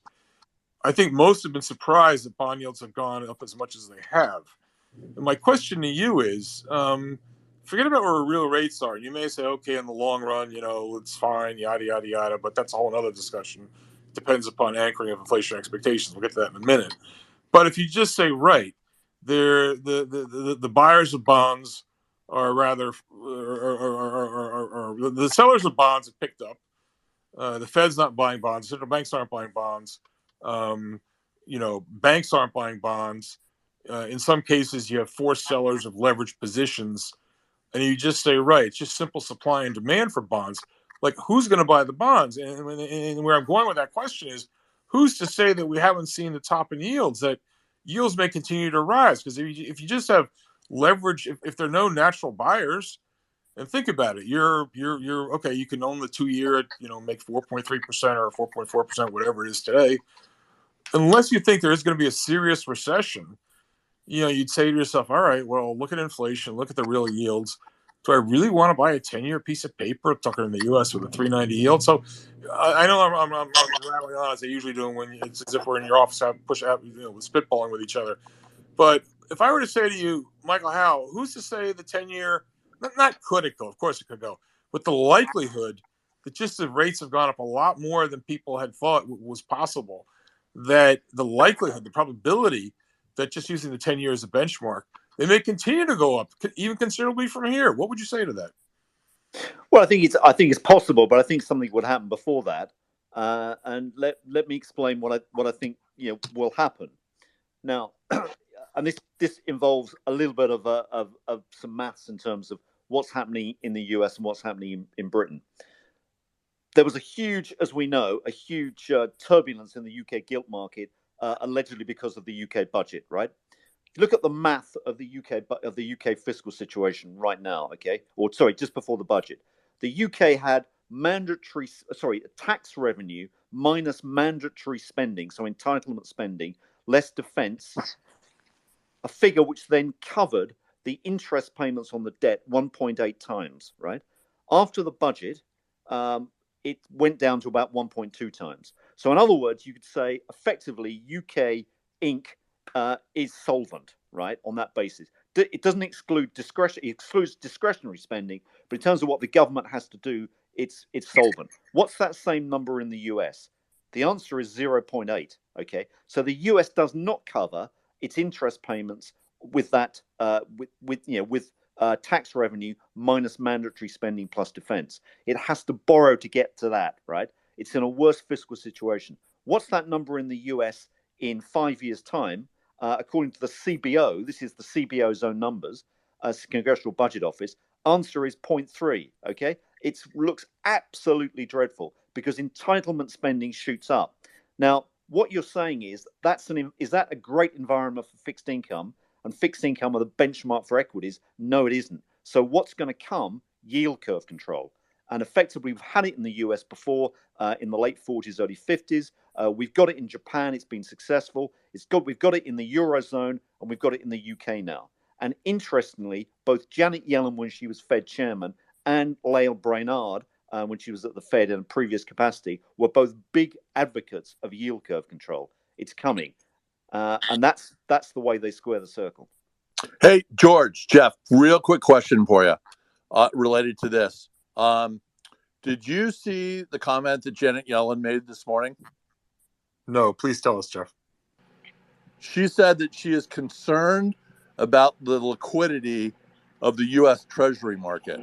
So I find that comment really pertinent to the discussion right now. And second part, so A, what do you think about that? And second, have you ever heard a U.S. Treasury Secretary make that type of comment? Seems kind of cool. So, Jeff, let me have a go at that, and then I want Michael Howell to weigh in on that one.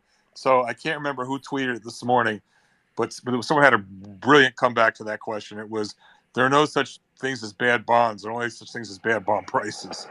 So for my money, I think she's clueless. Well, are you talking about the auctions that were today? Because Janet Yellen actually said it yesterday. Comment was yesterday. For some reason, nobody picked up on it. No, Emma, I'm not talking about the auctions. I'm just talking about in general. All right. The fact the U.S. bond market's doing so poorly. So, Jeff, there are no such things as bad bonds. The only such things as bad bond prices. And keep in mind, this is from a person who said we'd never see another financial crisis in her lifetime. So, Michael Howell, what would your response be to Jeff's questions or points? I think it's absolutely spot on, because I think that's the big danger. They're not necessarily breaking the credit markets this time as they normally do, what they're basically doing is effectively breaking the treasury market, which is even worse. And there's a great danger there. We do a daily track, which is looking at underlying market liquidity in the US Treasury market and in the US FX markets, and this is down to 2008 lows. This is how bad it is. The UK, as I said, is a fly on the windshield of the world economy, but it's suffering the same problem. This is a malfunctioning of markets, and the central bank should be in to support it. Awesome. I just want to hold it right here for 1 second. I want to go to Cantro, and then we're going to go to Bobby J. Cantro? Yes, this was when Cross-Border was talking, Michael, about liquidity. Couldn't agree more. So just wanted again to highlight a couple stats, big picture stuff. So we now have got, with rates hitting new highs again today, 22 months of rising long rates and falling economic activity. And so the ISM new orders peaked the end of 2020. And so that now is 21.7 months. If we mark today the high in yields, not saying it is, but and that's important because, again, it's interest rates that lead liquidity and lead money supply growth and it leads money growth by about 9 months.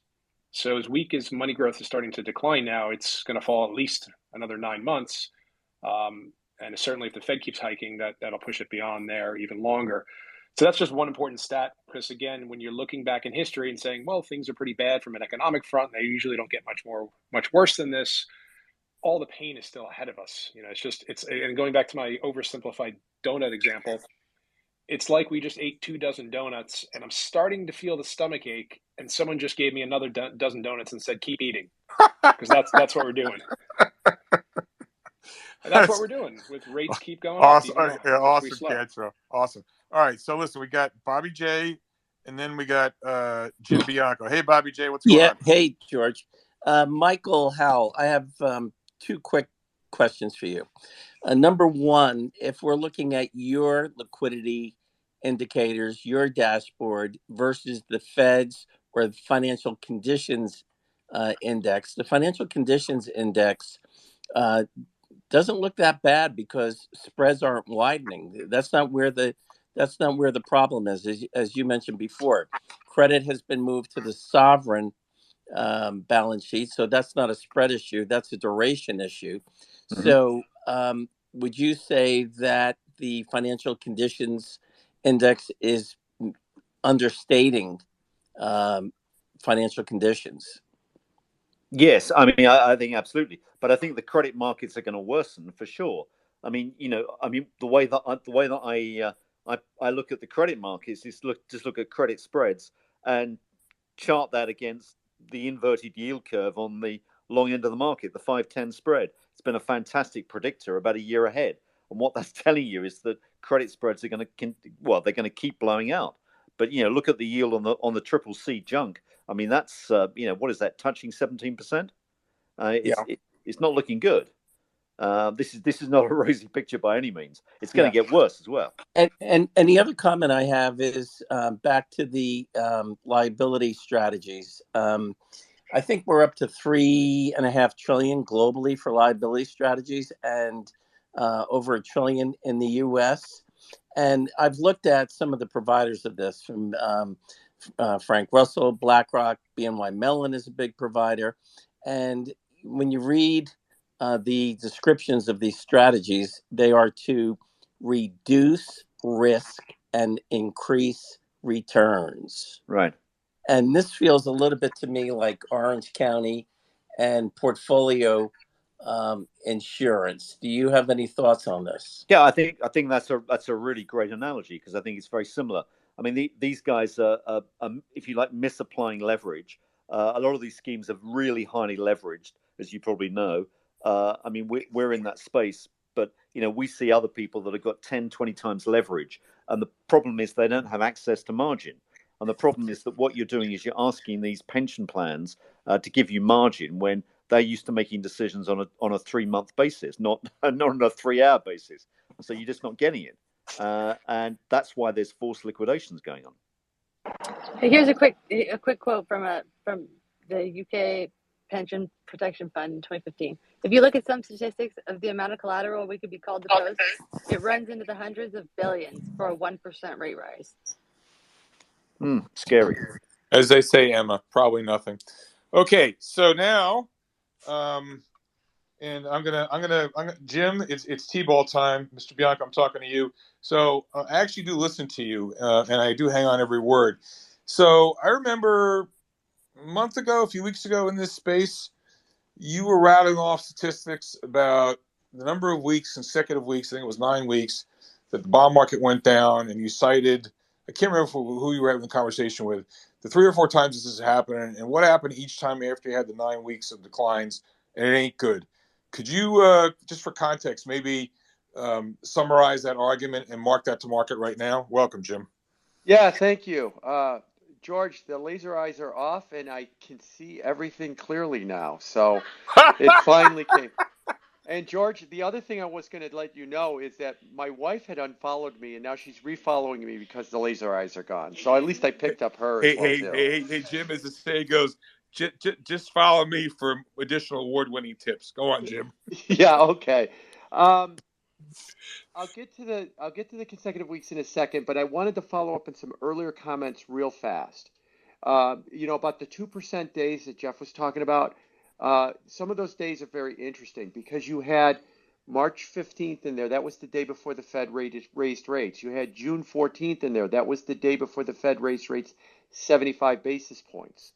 You've had a lot of these big moves off of news events like the Fed was raising rates, and then everybody, does this sound like familiar from today? The Fed would raise rates 75 basis points, and the market would rally. Oh, that's it. Now this is peak hawkishness, and it would rally anywhere from a couple of days to a few weeks, and it would roll over. Now we've got the market reversing today on the news, and everybody's saying, "Oh, this is it, peak inflation, and it's going to roll over." Well, we'll see. And the last comment on that is, I'm old enough to remember last week. Monday and Tuesday, the stock market was up 5.7%, 2 straight days in a row, the best 2 days that it had had since April of 2020. And everybody said this meant something, and that was it. It was a 2-day rally, and within the next 3 days, we gave it all back.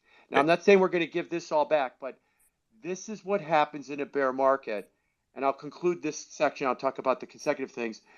I'll quote Mark Yersko. 3% rallies don't happen in bull markets. They only almost exclusively happen in bear markets. It's almost a hallmark of a bear market is 3 to 5% rallies that just rip your face off, and then they just kind of roll over and die. As far as the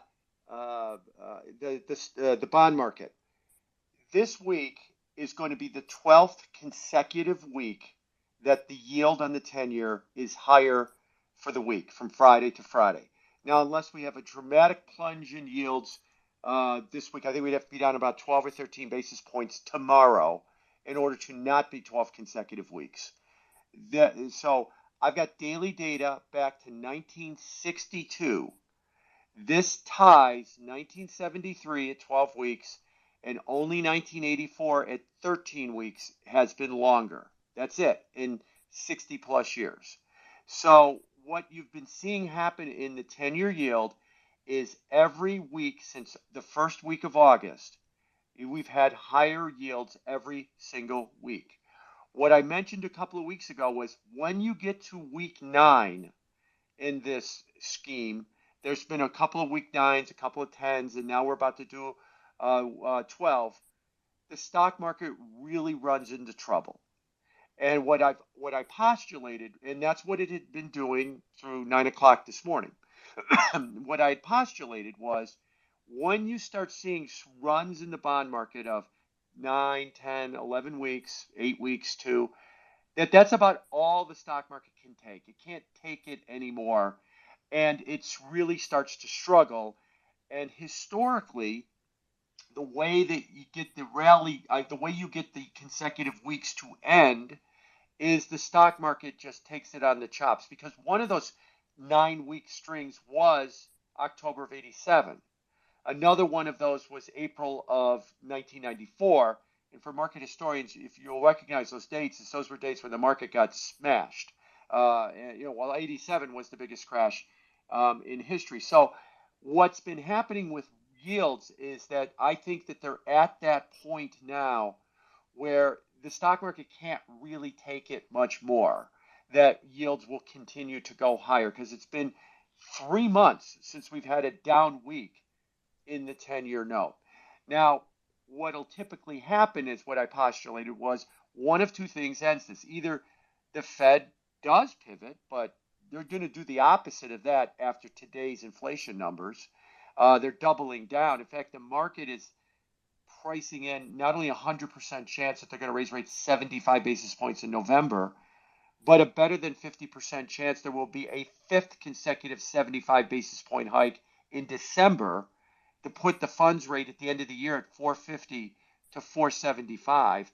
And there's already a lot of ideas out there that the terminal rate, that's the rate which the Fed ends its rate hikes, is now 5%. So we're going the opposite way in the bond market as far as where we think the Fed's going to go.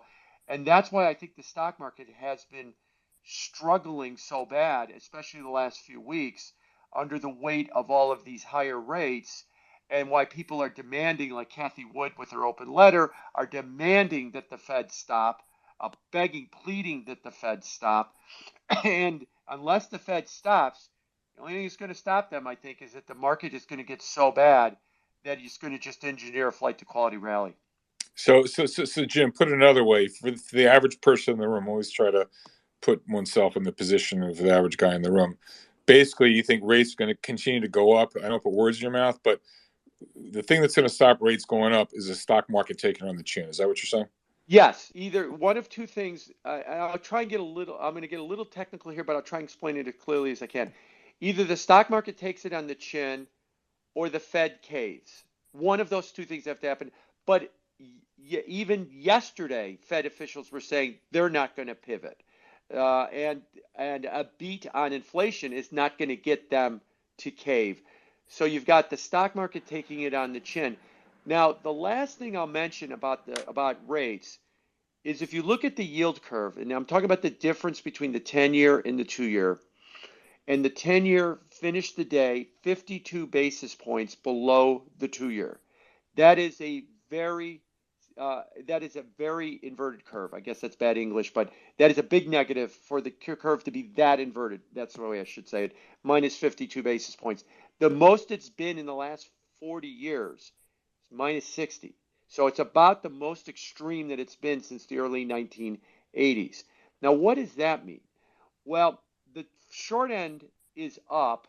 The 2-year note is up at around 440, 442 because the Fed's going to raise rates. This long end, the 10-year, is actually at a lower yield than that because the market is worried there's going to be a recession. Because in a recession, you want to own the safest, least credit risk instrument, and that would be a treasury security. And you want to own the long end because the Fed is going to be slow to pivot, so it's not going to bring the 2-year down. You want to own the 10-year because you can get some capital gain as the price goes up and the yield comes down. If that yield curve were to break minus 60, go to minus 65, minus 70, I think what that tells you is a market signal we're going to go into a bad recession. Because I think that when the yield curve gets very inverted like that, it is everybody pile into the long end because everything's going sideways. I don't want to own credit. I don't want to own anything with risk. And it rallies and it falls. The front end is a little slow to react to it because the Fed won't pivot. So if you see that really extreme yield curve, we're on the precipice of it now. We're not there yet. I think the signal there is bad recession. And the market's very, very close to that right now. Hold on, Emma. Hold on, Jim. A couple follow-up questions, if I may. I'm not sure you were in the room when we were discussing this, but talking about the UK and with the UK, where the UK is going, maybe the rest of the world follows. Not literally, but invoking the Dennis Gartman is never one cockroach idea. The likelihood, in your view, that we're going to see other significant problems of that ilk dynamite fishing. The whales haven't come to the surface yet, but any sense from you about the likelihood of other problems similar to what we've had in the UK emerging? Yo, I think we've already got them. I think you've got them in Japan with their yield curve control on the limit. We've gone 4 days without their 10-year note, the 10-year JGB trading because it's so out of balance, that market. The Bank of Japan holds interest rates at 25 basis points, but the 10-year swaps market is more like around 65 basis points. That's where they think the fair value is. So no one wants to touch the thing at 25 basis points. So it has gone 4 days without a single trade in their 10-year JGB right now. I think you're starting to see it in the ECB with some of the spreads. The spread between Germany and Italy is starting to widen out way beyond wherever the ECB came on with their transmission protection instrument, their TPI, to prevent Italian spreads from widening. They're much wider now than they were when they kind of threw out that tool and said that they didn't want to have them widen. I think Janet Yellen was right. There is a bad liquidity problem in the Treasury market. The only pushback I'd give to Janet is you're about a year and a half late. It's been around for a while, this bad liquidity problem. So it's all there. And what is the overarching thing?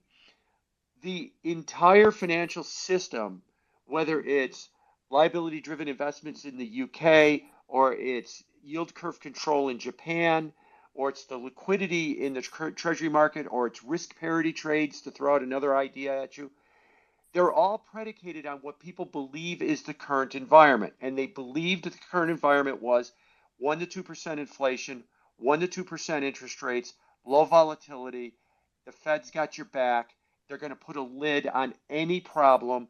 Anytime something wobbles, they're going to print money and they're going to make it go back to 1, 2% and fall asleep. So you can play with a lot of leverage and you could play with a lot of risk. And that worked great for 15 years. Then inflation happened and it threw everything upside down.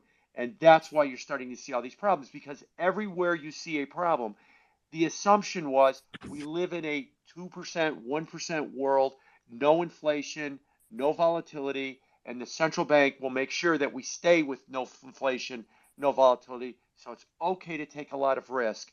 And that's what people have done all over the place. And it worked and it worked and it worked. Then inflation came and it's blowing up left and right all over the place. Hey, Jim, let me ask you one follow-up question. In the equity world, I'm just fancy myself as a dumb equity guy. The graph, I know you've seen this before. You're more of a globe-trotting macro guy. You're more well-read, diversified than I am. It's common people will show a chart of margin debt, and they'll compare the margin debt to the level of the market. And it's an identity that margin peaks and troughs with margins with the market peaking and bottoming. This data is readily available because there's a clearinghouse. Okay, fine. I can't prove this, but it seems to me, listening to you and reading as much as I do, I mean, the extraordinary amounts of leverage that were piled onto this thing in search of just trying to generate yield. There's a shortage of unearned income, so they lever up, and now it's all going wrong. And, if it was the New York Stock Exchange traded stuff, we'd have margin debt figures. We could say, okay, well, retail's puked it all, whatever. Prices are down, but the leverage is out of the system. We were somewhere close to a bottom, blah, blah, blah, blah, blah, blah, blah. But as Michael Howell keeps talking, you look at the global financial system, it's not so much about extending new credit, but it's servicing existing credit. And so I guess my question to you, there is a question here, is when you think about how much deleveraging, if any, has taken place, and given that the authorities can't come to the rescue because of all the inflationary pressures, it just, as I think about it logically, it seems to me to just be a complete freaking disaster. That if God somehow could tell us what the amount of leverage was on bond positions, it would still be extremely high, and prices are going the wrong way. And usually the markets have a way of finding the leverage, or chasing the leverage out. And so you don't have to respond explicitly to the question, but I think you know where I'm going with this. Yeah, I do. So to me, it just speaks of a market, credit markets, which could decline it can be complete untold horror, which leads to your point about yield curve control eventually coming. So, how do you think about, and going back, and I don't think you were in the room at the time, I was talking about, and again, borrowing, inspired by a lot of your rants in recent weeks, considering that interest rates are nothing more than, supply. It's the price of money, supply and demand for money, and there aren't a lot of people that want to buy the bonds now, but there are a lot of people who are forced to sell them. And given where real rates are, I mean, before when everything was up and to the right, real rates were like negative and nobody cared. Now it's like, wait a second, and I do ascribe to the Jim Bianco view of the world that we're probably in a world with 3 to 4% inflation, not onesie twosie. So the real rates you're being offered are nothing to write home about. But forgetting about the real rates, you're not being bribed very much to hold these things. And now if we just go back to simple supply and demand, forget about what fair value is for bonds.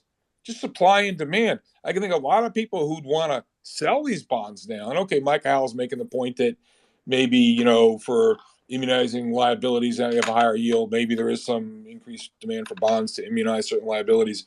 But net overall, I'm sorry I'm on a rant here, but you know where I'm going with this. Yep. It just strikes me that whereas we've all been surprised by how much yields have gone up, and if I talk to my technical friends, I look at John Roque, for instance, all right, who's a friend of all of ours, a great guy. And he just, he's just another Italian kid from the Bronx or whatever. And he's like, when the yields were 2, he said that it could go to 3. And everyone's like, oh, how could that happen? And now he said, the 3 still go to 4. Now the 4 go to 5. And so forget about the recency bias, the shock from the rate of change in the price. Forget about that. If you came down from planet Mars and Jim Bianco described to you what inflation was, what growth is, what the real rate is, you'd say, that's not a very good deal. So that's on one side. And then on the other side, you say, wait a second, there are a lot of people caught wrong here with levered positions and prices going the wrong way. And I can make 4.4% for the 2-year note right now. You're not giving me enough of a bribe to make me want to extend duration. I'm going to stop the rant right here. Explain to me why rates can't go a lot higher. You may say, well, something's going to break. But again, Jeremy Irons, please call your office margin call. Mr. Bianco, I understand you know something about fixed income markets. Explain to me the same dynamic which has caused rates to go up as much as they have couldn't continue, and as much shock and disbelief as there is on a 10-year at 4, why it couldn't go even higher. Floor is yours, Jim. Yeah, so couple of things. Let me start with when you were talking about who's going to buy the bonds. You had mentioned it a second ago, and I'll reiterate it. There is an old saying in the bond market that there are no bad bonds, there's only bad prices. And what that means is bonds are the senior security. Everybody forgets this. Bonds are the senior security. They will get funded. They will have funding. Let me put it to people this way. They are the original vampire squid. They will suck the life out of every other market if they have to get funded. How do they do that?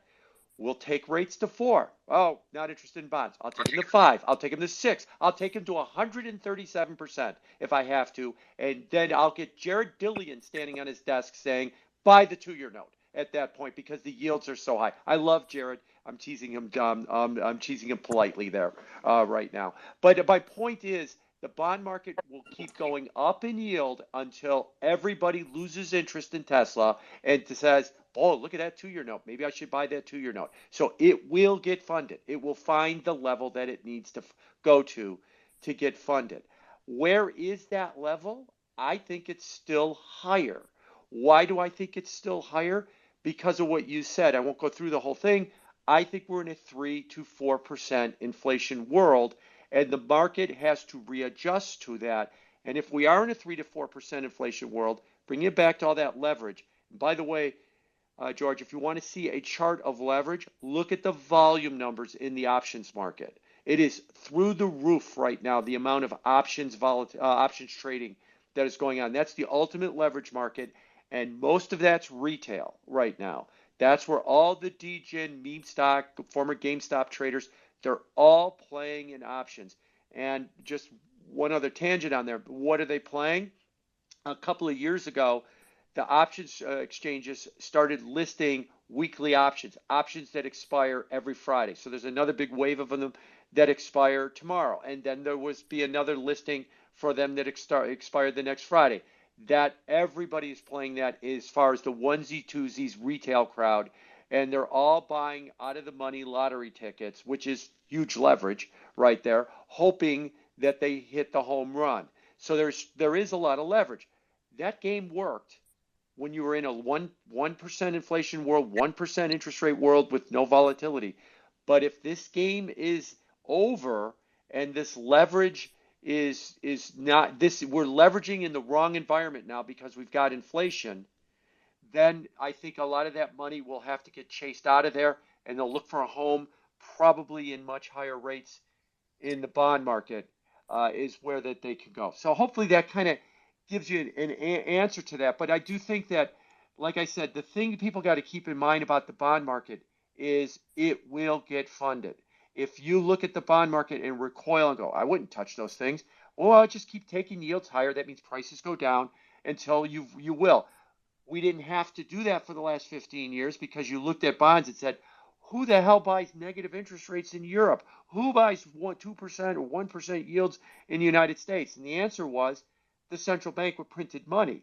Well, the central bank is gone now because they're fighting inflation, and we're in a period of tremendous disruption and change in markets, which is why we're seeing what we've been seeing this year in the markets. Yeah, Jim, follow-up question? Could you just give a little context? Because I can't think of anyone better to answer this question. Bobby J, maybe. Bobby always he says he's a credit guy, not a rates guy.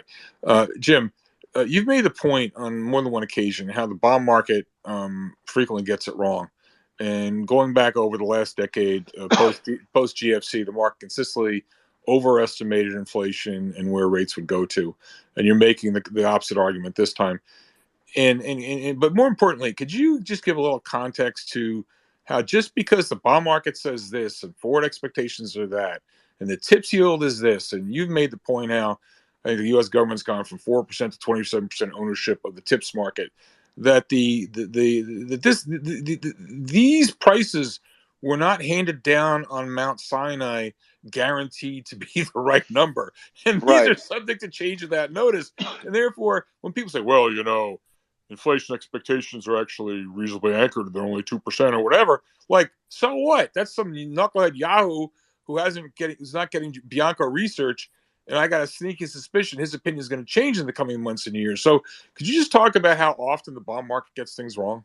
Yeah. On the first part you said, yes, that I'll say this in two sentences. 2020 was a demarcation line. Prior to that, we had the low stable inflation.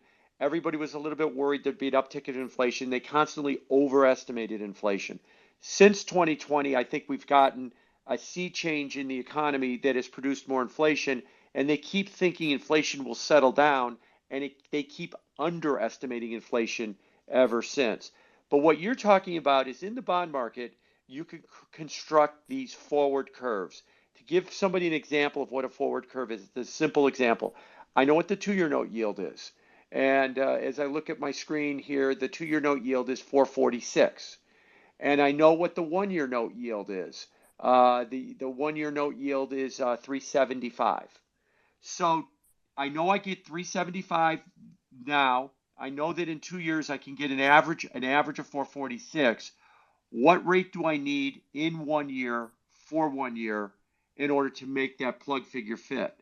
That's the forward curve. That is the market telling you what it thinks the rate will be for 1 year money in 1 year. You could do it for 3-month money in 5 years. You could just keep going endlessly looking at what we call forward curves. And people look at these. And you can look at the futures market, the Fed Fund futures market. Where's the April 2023 Fed Fund futures trading? That's a form of a forward curve. And it tells you what the yield is.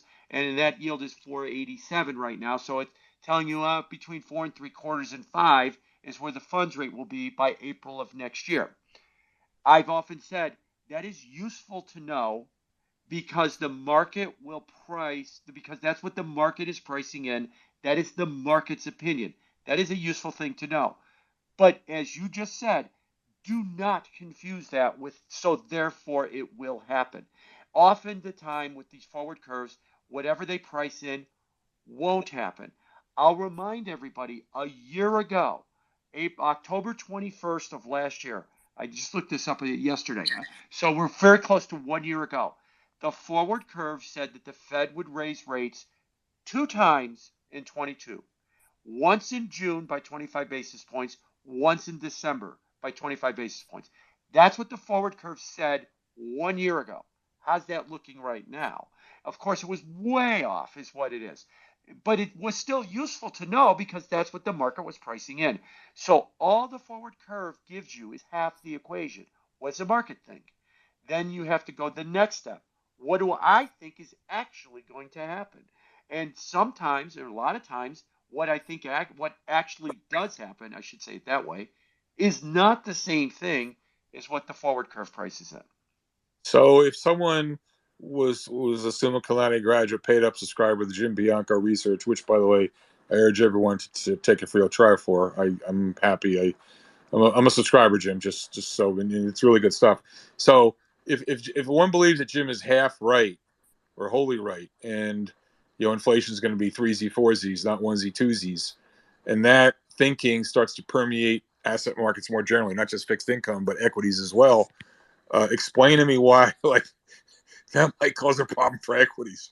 Explain why it wouldn't cause a problem for equities. Well, the equity market is, first of all, the equity market has been enjoying no competition from the bond market until this year, right? Because the bond market was at 1% and the central bank was buying it. And why would I even think about the thing? Because I could buy stocks with higher dividend yields than I can get with treasury yields, but that's not the case anymore. So now all of a sudden, as we go forward, the bond market is going to start getting more competition to the stock market. And you could see that if you ask any ETF shop or any mutual fund shop, what funds are getting the biggest inflows right now? Oh, they're short-term bond funds, because people are looking at 4% yields, almost no price risk. Sign me up. Sign me up. I'll take that. I'll take that all day long.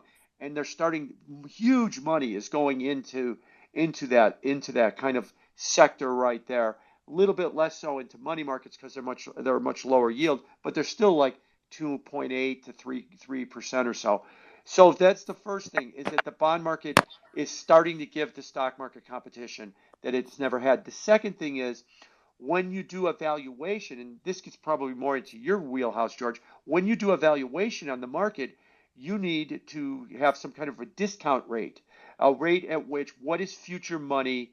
How do I net present value future money back to today's value? If I'm looking at a growth stock and I see that there's some archetype stock that has no profits today, but you think that in 5 years or 8 years it might be making billions of dollars of revenue. Well, what's that billions of dollars of revenue worth in today? And as interest rates go up and the discount rate gets higher, that revenue out in the future becomes worth less and less and less today, which explains why the NASDAQ, the long duration stocks, are doing so much worse than the rest of the stock market, because most of the S&P 500 are profitable companies that are making money today and will make money in the future, but a lot of their money that they're making is now. It's not a hope in the future. So when you discount them back, they don't get hurt as much as the companies that have no revenues now and maybe will have them in the future. Hope that isn't too technical. No, Jim, that's a wonderful tour de force. I want Tommy Thornton's been patiently waiting. Tommy, you had a follow-up, and then I want to go to Chad. Tommy? So this space has turned into something very educational, and I just want to thank Jim and Michael, Emma as well, and others that have spoken.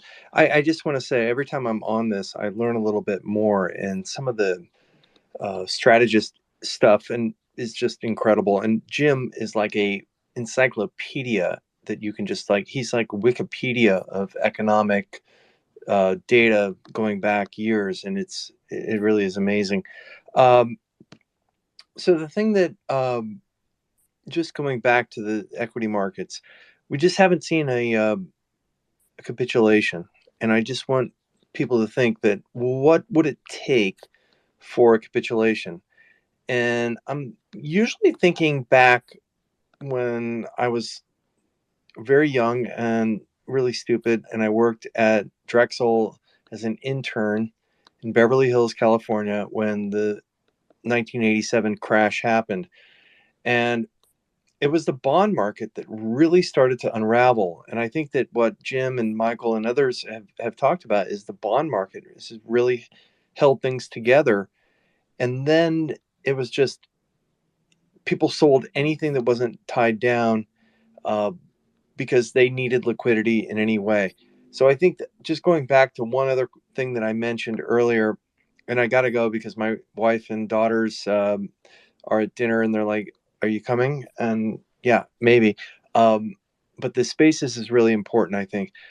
The problem I see is that the bond market really holds the key to capitulation.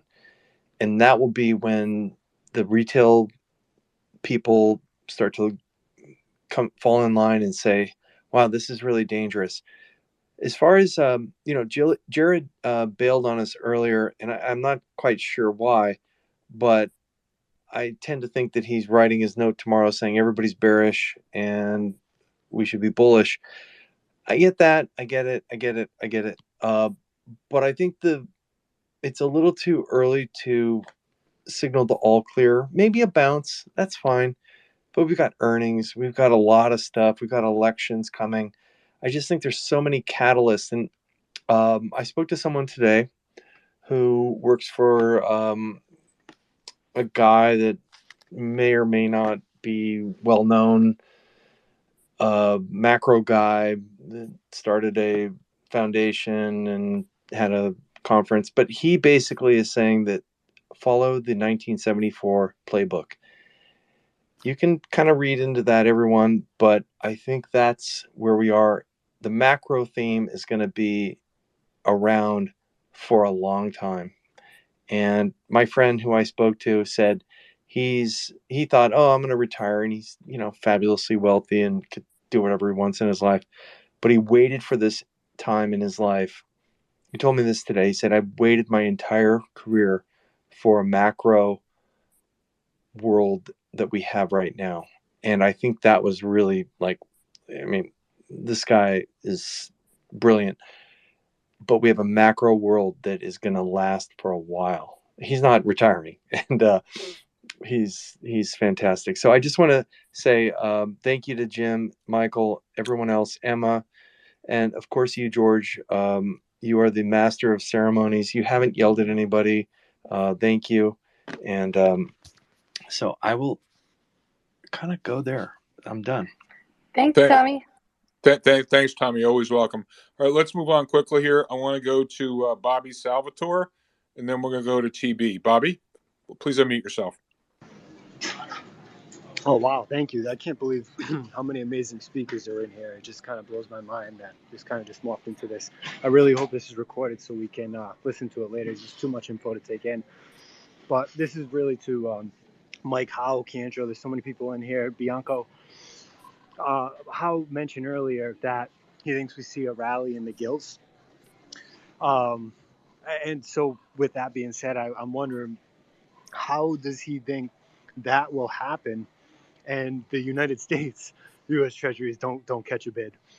That's my first question. Yeah. Bobby, let me just address that. Being bullish on UK gilts was not his central forecast. He happened to mention he thought they would go up, but I would not build a house or build an argument based on the observation. That was just sort of a side comment. But go ahead. Yeah, absolutely. Second question, real quick. Thank you. He also so Bianco just mentioned that he doesn't think we see another substantial blow up. He thinks we're already there. Referencing Japan, and I just feel as though, how is it possible that only the pension system in the UK has blown up in such a large media centric way, and we don't see this from other sovereigns and countries around the world? Yeah. But Bobby, thanks for the question. I think we already answered that. I asked the question: is there ever just one cockroach? And the answer is no. You're seeing it elsewhere. I think Jim's answer was, yeah, you're going to see a lot more of this. The names are unimportant. It's dynamite fishing. the fish will float to the surface. So no, you're spot on with that question. Thanks for the question. I want to go to Mark Newman now. Mark Newman, the floor is yours. Hey guys, hey George, what's going on? So a couple things. I wanted to earlier in the convo, a little bit earlier, fairly bit earlier. There was some short-term wonders about what's going on. I want to point out 3 bullish engulfing candles. This is when the market opens below the yesterday's level and closes above yesterday's high. Sorry, opens below the low, closes above the high. That occurred today in the XLF, the XLI, and the spiders. The interesting thing is it engulfed the XLF and XLI engulfed 4 days worth of trading, and the spiders engulfed 3 days worth of trading, and volumes were up massively. The XLF moved 7% from the low to the high. So now you have trapped shorts big time. Okay. So also today's short index, Goldman Sachs, only up 136 bips. That lagged everything by 100, 150 bips. So shorts did not cover today. So my thought is any pullback tomorrow, next day, you're probably getting short cover. So these bullish engulfing candles are serious for the short-term traders. Now, people might ask, where's the target? Where's it going? I point to Amazon, Apple, and Microsoft. The trade action on October 4 to October 6. This was what I call island reversal. In Japanese candlesticks, it's the abandoned baby. This was an island pattern that then gapped up, traded across, and gapped down. My targets on the upside for Amazon would be 120, Apple 145, Microsoft 247. So I kind of think we can go there, especially since there was no real short cover today. Not that those names I mentioned are going to see short cover, but I think it's worth keeping an eye on. Now, at the beginning of this call, people were talking about a bottom. Let me explain to you why we're not at a bottom. First of all, Ross Gerber is still tweeting like a maniac. So that's one. Number 2, Cathie Wood is still alive and well. That's another. I would say Apple, only down 19% year to date. The Qs are down 33 and the SPOOs are down 23. In 52 weeks, Apple's practically unchanged. The Qs are down 25% and the SPOOs are down 16. So until Apple gets closer to those numbers, we are not at a bottom. Also, EPS, 200 seems to be a number that all the street clowns are talking about. Well, I like listening to guys like Belkin, and they're talking 150, 175, whatever. The street is way too high on those things. Also, does the S&P bottom at 17.5? I do not think so. So we had years of QE, free money, all that stuff. It doesn't take 1 year just to clean it out. So I would say, like, look, I don't know where the next 5-6 days go. I don't. But I know that there are some private equity guys talking that there are colleagues and friends of theirs that are not trading anything down here in the private equity world because they don't want to mark down stuff that they have on the books that hasn't traded. So we know that the equity market has done a fair bit of repricing. You know, a lot of names down a lot. But the private equity world has not realized their numbers yet. And we are heading into year end. Now, I don't think there's a lot of tax loss selling to offset a ton of gains, but I think there's clearly a chance that people want to get crap off their sheets. And then the last thing I'll leave everyone with is like the XLU had been a good place to hide. It just got smoked in the last month. So when they raid the house of ill repute, the piano player goes to jail. And that was the XLU to me. XLE, energy's still up on the year. So I think there's more house cleaning to come. I think things all have to go down a bit. I think we need to see, I'm sorry, at the end of this, we need people to say, I hate stocks, I'm never touching them again. And we're not there yet. So I think there's going to be an interesting little October here. I think the final quarter of the year is going to be very volatile. And I'll leave everyone with this. A couple weeks ago, maybe a month or so ago, we talked. I mentioned Japan as the real canary in the coal mine. I think the UK was just an appetizer. I think Japan is going to be the come to Jesus moment for this entire shebang. And that's what I got for y'all. Thanks, Mark. Always love to hear from you. Okay, with I know he's been really patient. He got bumped out, whatever. But now the other Ken is back. Ken, Spittle Ken, the floor is yours. Yeah, Welcome. thank you. Please. So great to hear from all of you. I love the diverse opinions. So the way I kind of was looking at it is liquidity. And, you know, the Fed created so much liquidity Jeremy Grantham's pointed out, it's a super bubble, and the earnings reports coming up are not going to be good. And right now, when you look at the demographics of the world, except for India and Mexico, everyone's old and there's not a lot of workers to support. So my theory, and I'm looking for people to shoot holes in it, so it is kind of a question, but my theory is the Fed needs people to be in pain to get them to stop spending money and to get them to go back to work and to work harder, be more efficient. If we do that, if we create pain in the stock market, it keeps boomers who understand and know because they have experience in the market. And it also keeps the young people hungry if they really are seeing friends lose jobs and lose houses. So I think there's a need for some unemployment. I think there's a need to curtail spending so we're not just hemorrhaging more money, because the GDP to debt ratio of most countries, in particular ours, is just way out of whack. But that's not from consumer spending. That's not what drives that, right? Say that again. I didn't hear you clearly. So our debt to GDP is not driven by the level of consumer spending. That's driven by the level of government right spending. But I mean, there's still the government is not going to be pumping more liquidity into the system so that people aren't going to be saved from their poor investment habits, because I've seen so many garbage stocks get pumped. Yeah. Oh yeah, they definitely want to wipe all that out, I would think. I actually can. I've said this before in these spaces. I actually think incinerating, blowing up a lot of this malinvestment, rather than being a problem, that's the solution. George, sorry, go ahead. Oh, sorry. Well, go ahead, Ken. Just to echo, until you have creative destruction and allow that, I agree with was it Einhorn, that value remains as an investment strategy. Pretty risky. And it's a part of the problem is that a complete misallocation of resources. People investing in food delivery services, dating apps, electric cars, all this bullshit. Okay, instead of putting it into extractive industries and energy and whatnot. So, I actually think destroying this capital, marking it to market where it belongs to be, is a good thing. It's part of the healing process, not a bad thing. We just can't continue the road that we've been on. All right, thanks for that, Ken. Let's go now to TB. TB, you've been waiting. The floor is yours. Please unmute yourself. Hey, George. Hey, Thank George. you I was going to say I got to for. run. Sorry for interrupting. Thanks, everybody. Thanks, George, Jim, Emma, Cantro, Bob. always a pleasure. Thanks, always Cantro. Stay safe. Be good. Have a great night. Go for it. TB, Yeah. floor is yours. So Go for it. yeah. So thanks again for democratizing kind of the institutional research to so many people out here. For the average person, they have no idea what they're getting here. So thank you for that. Just a question for you. Clearly the fundamental picture is clear cut. The macro, is completely obvious. So this question is more about between now and year end.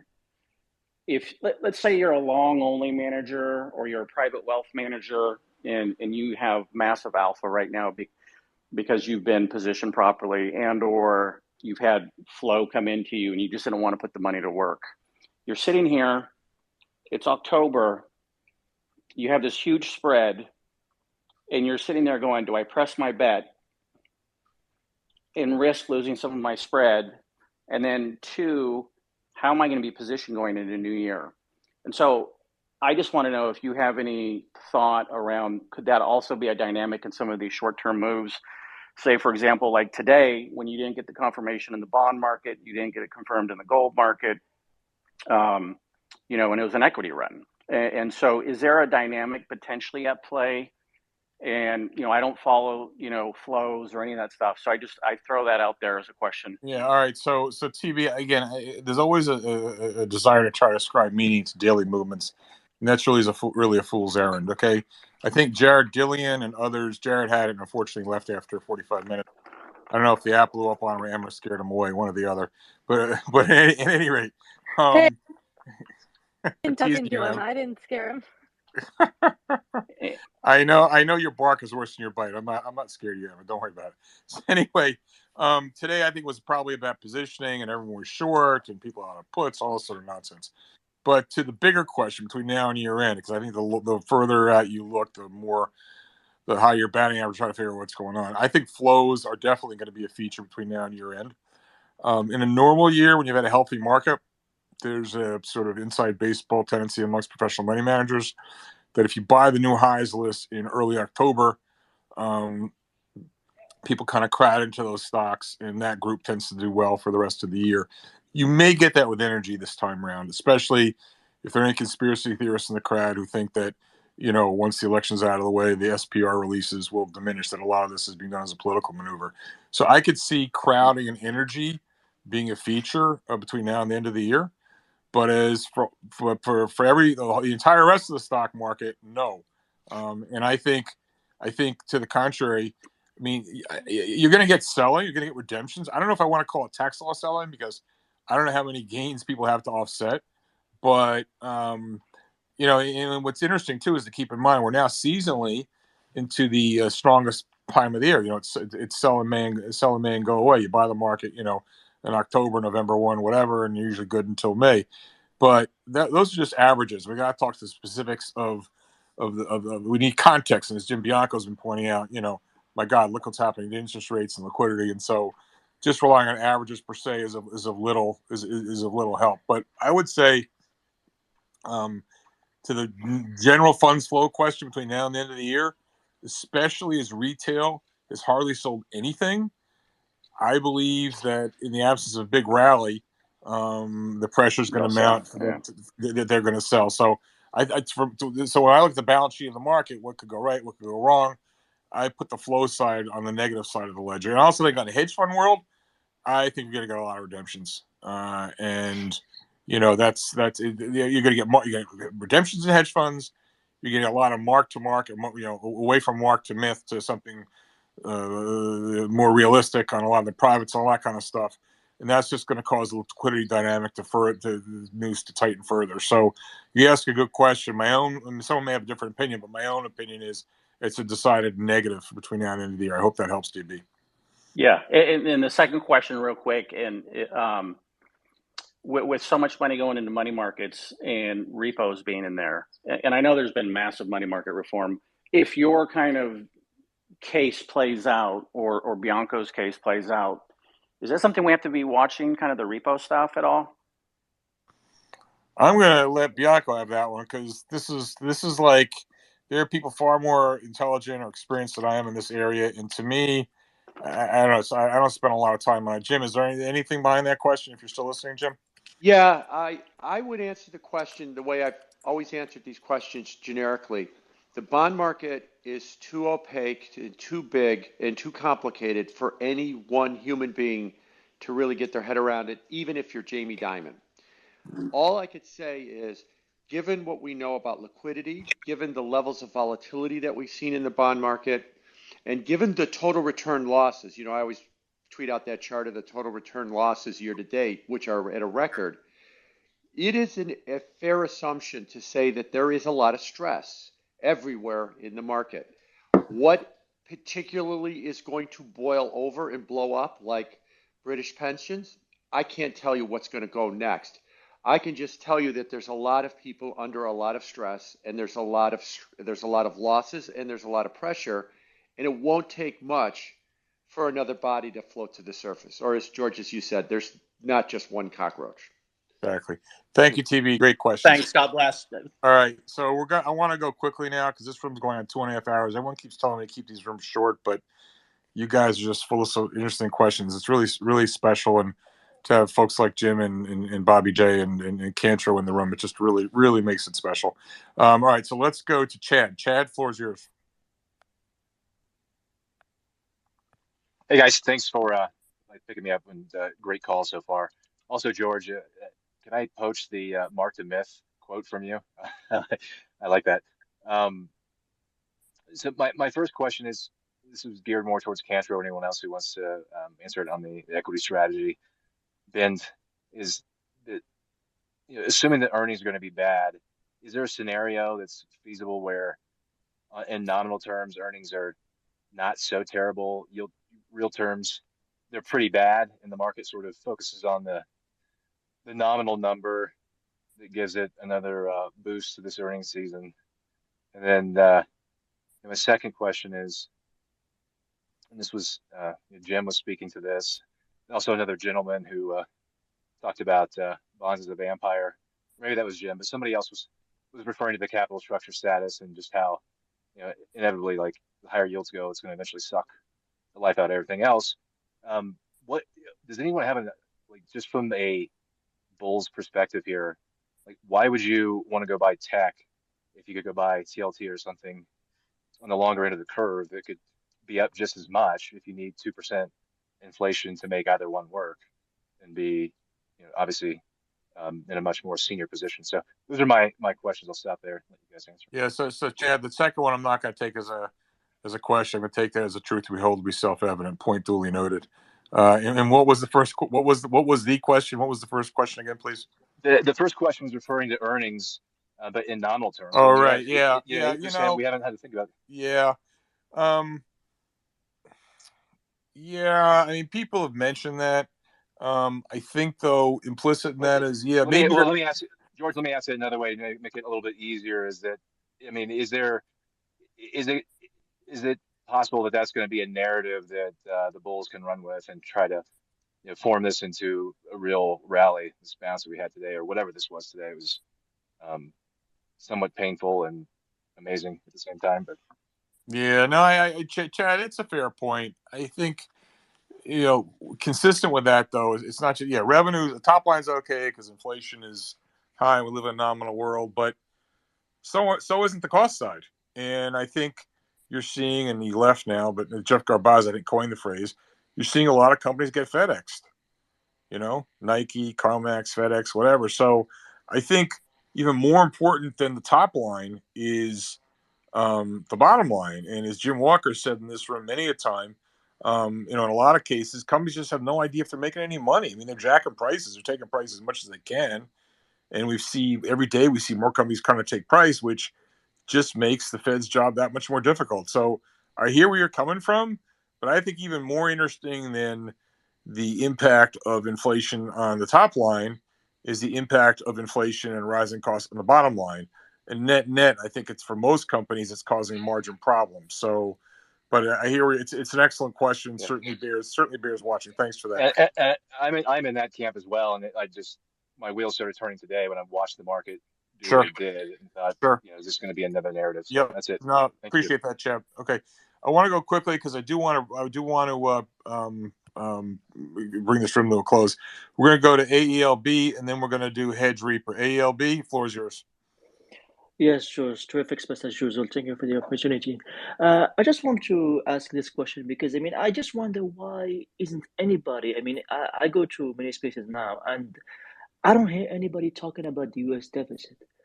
In 2021, we had a 2.7 trillion deficit. 2022, we have a close to 1 trillion deficit. So the fiscal deficit is dropping by 1.7 trillion. That's basically 1.7 trillion less income that is going to the economy. So, anybody who's bullish on earners this is just beyond me.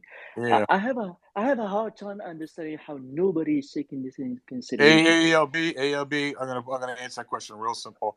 That's because you and I are probably, I'm going to say, maybe the only two people in this room that read GAFCAL, all right? And so they just don't understand the identity that the public sector deficit's equal to the public sector deficit's the private sector surplus. So 100% right. I couldn't agree with you more. Anything else you want to say about that? Yes, my second question on a less serious note is, I'm wondering if I should watch your interview with Jack today or tomorrow. Should I pop the popcorn tomorrow? I thought it was an okay interview, but we'll see. Actually, what was funny? At the end of it, I go, how'd I do? He goes, yeah, it was pretty good. He goes, I wish you were more fired up though. And so I don't know. I guess I maybe I need to drink some more before I do the interview. Anyway, don't worry, I haven't lost my fastball. Hey, ALB, thanks for that. Let's keep moving here. We're going to do Hedge Reaper and then Average Joe. Hedge Reaper, please unmute yourself. Hey, George, how are you tonight? Always a great space calls, buddy. We're good. But, go for it, man. Go for it. Okay. You know, no disrespect to any of you in here. You are brilliant with numbers, and that's all you see every day. If you only see what was happening behind the scenes of why this market is the way it is, we've been talking about this for about a year, and we knew exactly what was going to happen to this day. And it all went the same way. If you just open your eyes a little further and see the corruption that's happening behind the scenes with the government, with everybody, if you see that, you'll understand how the market's working. And to Jim, you're a brilliant person, bro.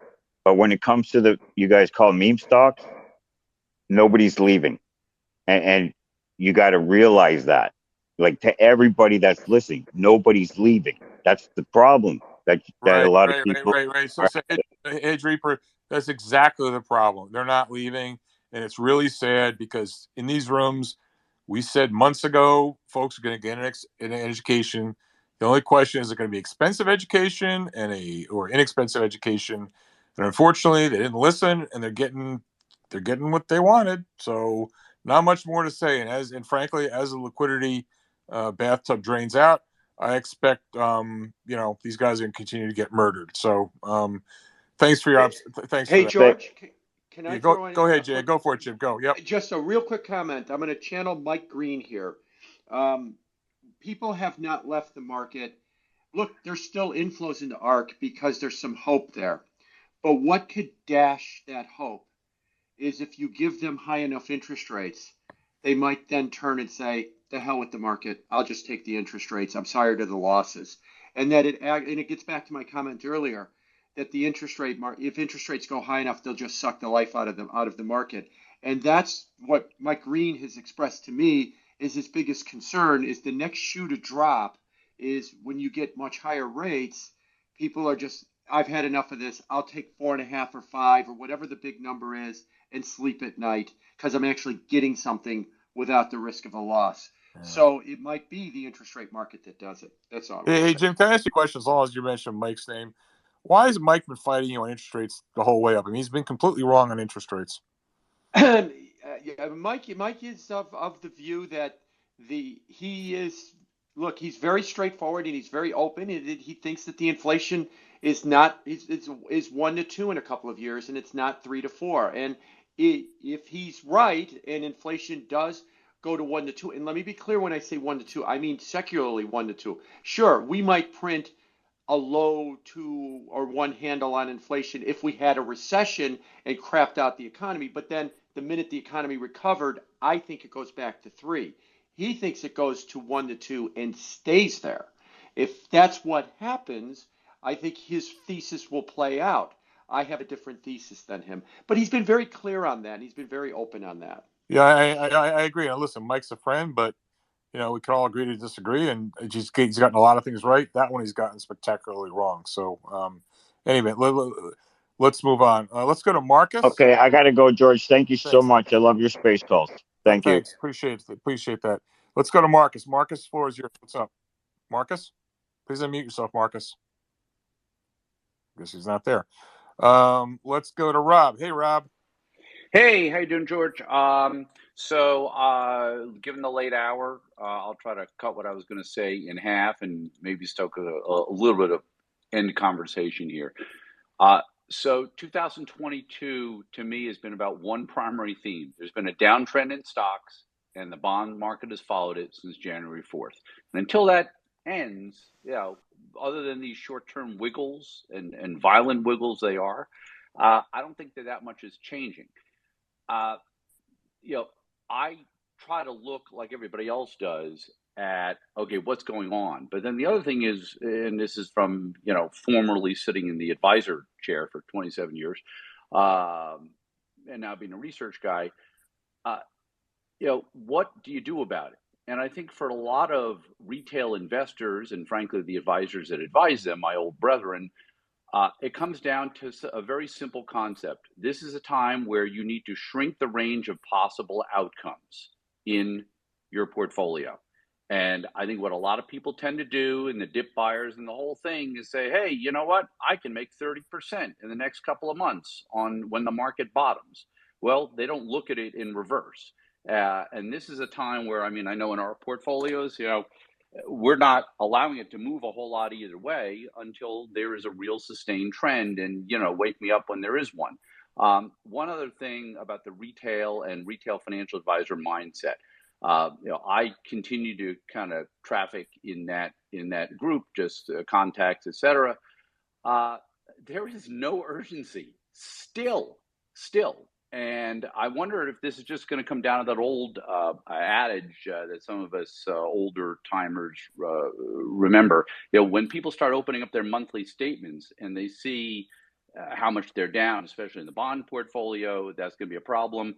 The other quick stat here, the 60-40 total return of a 60-40 index is the iShares index. AOR is the ETF symbol. I'm not promoting it. In the last 5 years, that 60-40 tracker is up 12%, cumulative in 5 years. And at some point, is going to catch up with people. Lastly, Jim Bianco, as usual, has it, I think, spot on. People don't understand the bond market. Professionals do. Retail doesn't. And this is another episode where they, first they won't understand it, and then they won't be curious enough about it. It makes them surprised, and then they're panicked, and then ultimately they're horrified, and that's when you get the "I'm never investing in stocks again." Last point. Anybody who remembers Mel Brooks' Carl Reiner, the 2,000-year-old man, okay? If not, look up There's Something Bigger Than Phil, okay? It was kind of the punchline in that thing. And here's the bottom line. For a lot of people, there is no serious recognition. That's the problem. We have a recognition problem going on here of the end investor. And frankly, I worry for my generation. I'm last year of the baby boomers, born in 64. And the something bigger than Phil, I think Jim Bianco nailed it a few minutes ago. It's the bond market and what can happen to the bond market that can cause dislocations and illiquidity. 100%. Thank you. Thanks for that, Rob. Appreciate it. Oh, look who just walked in, Mr. Brigden, Julian Brigden, the man of the hour, the man who's nailed this thing. So, Julian, could you grace us with your updated views? You've been so spot on. You've become a crowd favorite. So, have at it. The floor is yours. So, just two observations. I think Jim and I are sort of two brothers from a different mother at the moment. But I would make a couple of observations. The first one is when we, please, people on this call, I would guarantee that 99.9% of you will look at US Treasuries for the bond market. The US Treasury market has arguably been kind of cheap for, 50 basis points. The issue is not necessarily what is going on in the US Treasury market. It's what's going on outside the US Treasury market. If you look at continental Europe and you look at Japan, these countries have, through their policies, suppressed our bond yields.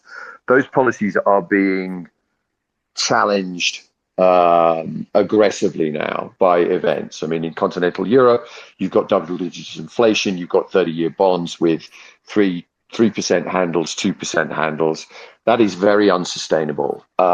Something is going to break there. And if those flows continue, if the sell-off continues in those bond markets, and we're at some, I'm not suggesting, we're at levels where you should get some sort of pullback. But if you go, for example, in Japanese 30-year yields, if you look at a log chart of Japanese 30-year yields, if you start to break above 155, and I think we got to 148, 149, you're in another 100 basis point plus range. And just like the gilts market when it went above 375, that has a profound impact on our bond markets because all of these markets are interchangeable, or to use a technical term, fungible. And the damage that is being done by the re-rating of global risk assets, the denominator of all leverage across all portfolios, is enormous and must not be understated. The second thing I would say is, and it was the Mike Green comment that sort of brought it to fore, we don't know for definite whether this cycle of inflation is just a peak, which will be driven to new lows, or whether it is actually the beginning of a new trend.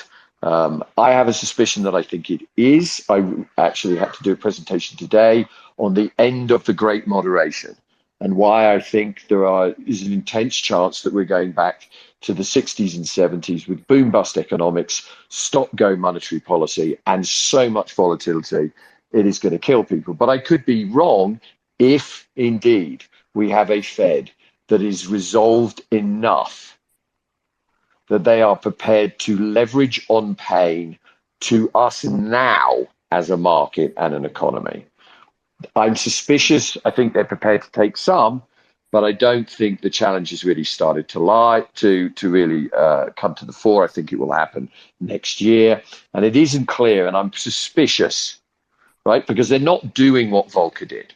What Volcker did was he took interest rates above inflation.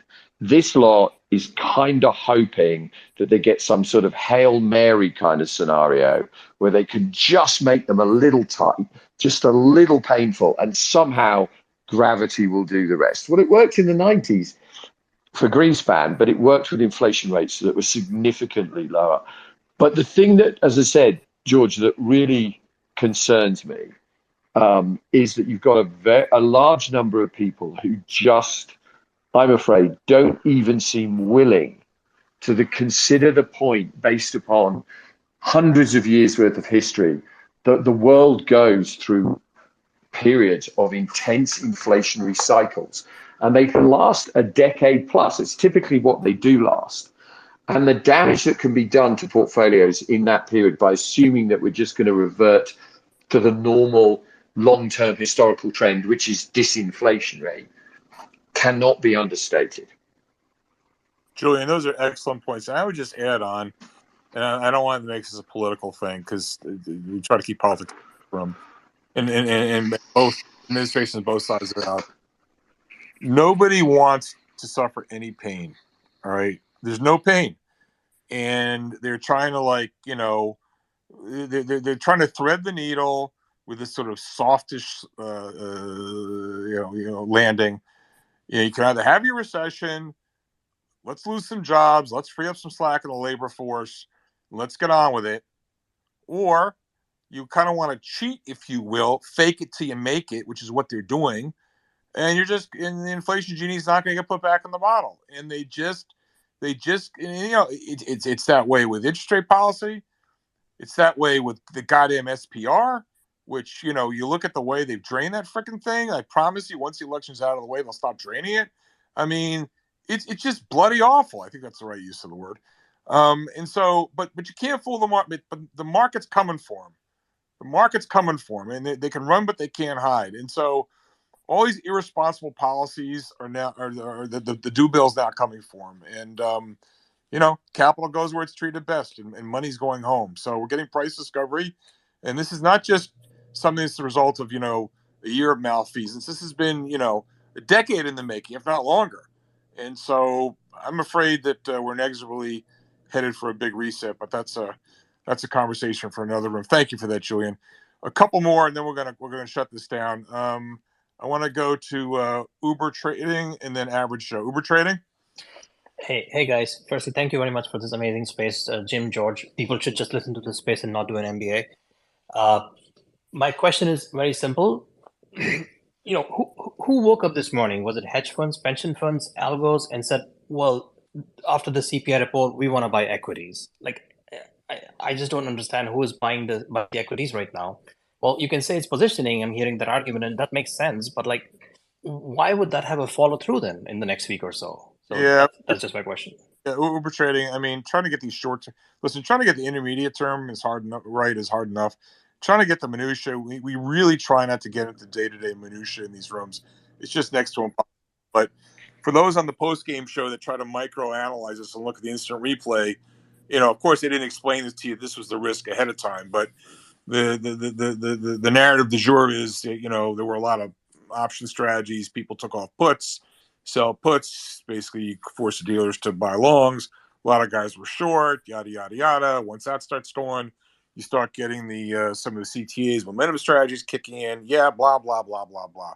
I mean, listen, the people who are running with these stories, they may be right, but no one was calling this ahead of time, so I don't put a whole lot of credence in it, even if it's right. The market has no institutional memory from one day to the next, and so what's true today is probably a good chance to be irrelevant tomorrow.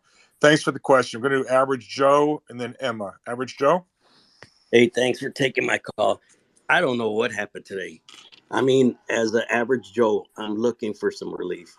CPI does affect us, gas, food, and, this talk about retail investors are still out there strong.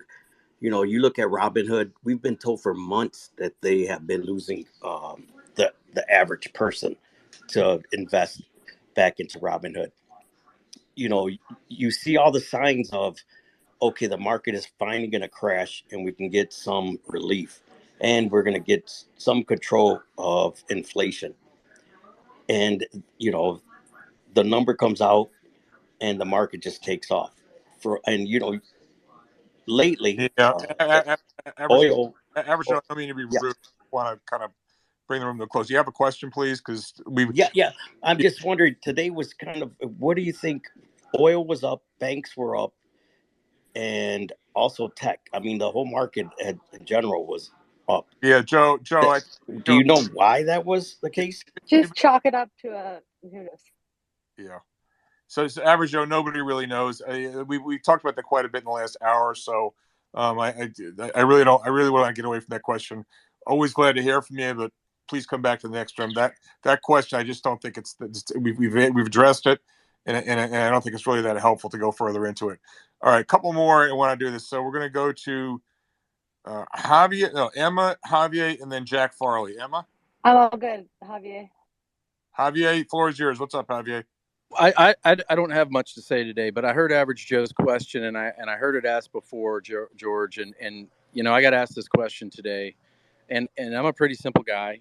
Julian and Bobby J and Jim, they're so much smarter than I'll ever be, but I likened it in a conversation with some people that asked me that question today, and I like to dial it down for Average Joe and Average Joes. When you look. And I'm not a nightclub guy, all right? I'm in a barn right now with horses and cattle, all right? But I understand what that looks like. And when the DJ also owns the club, he can play whatever music he wants, George. And for the last 10 or 12 years, it has been a raging party, okay? Well, they've changed the song. The song's changed, and everybody wants the song to change back. Everybody wants the party. Everybody wants this, and you're seeing it. I am seeing it every day. I've got family members and coworkers and I've got people texting me going, is this the bottom? Is this the bottom? Is this the bottom? Is this the bottom? It looks like a bottom. It's done a retrace. We're at a 618 fib retracement on this. And I think people mistake hope and sort of the relief valve that they're looking for upwards. And I think they want that.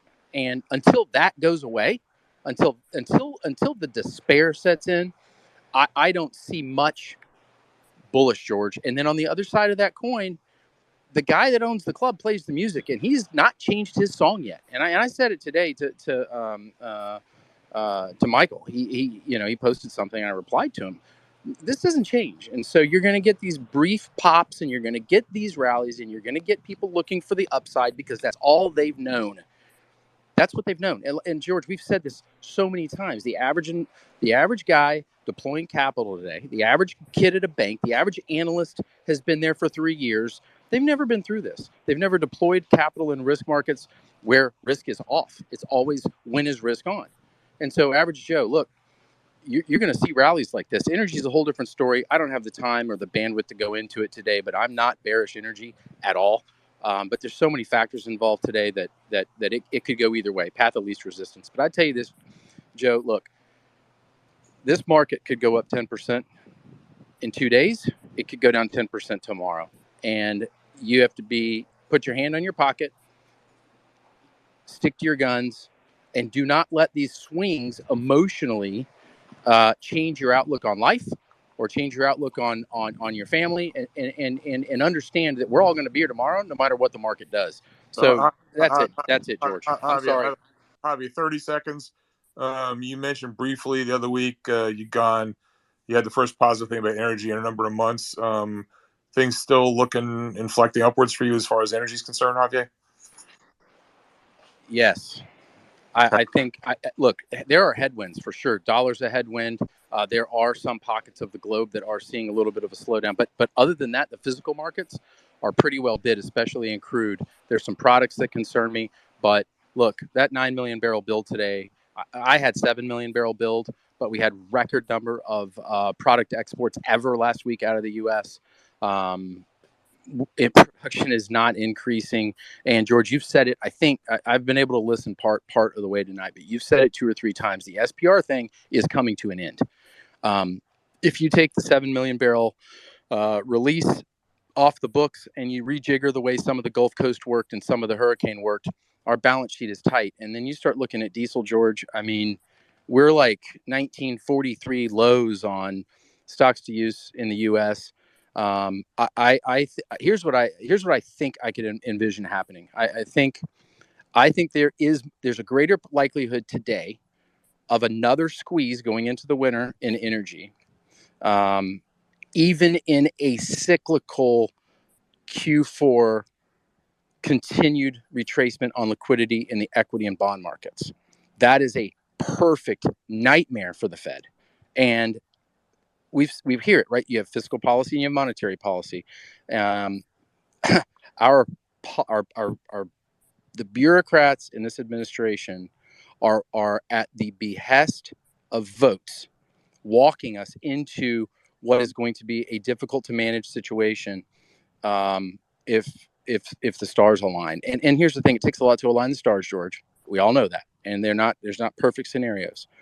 But we are currently looking at something that could end up getting ugly. And you know, that's the thing. If that takes place, right? And I have my odds are on it. I'm long, and I have been for the first time since April. That's fuel for the Fed's fire, and they've made it very clear that it's a concern.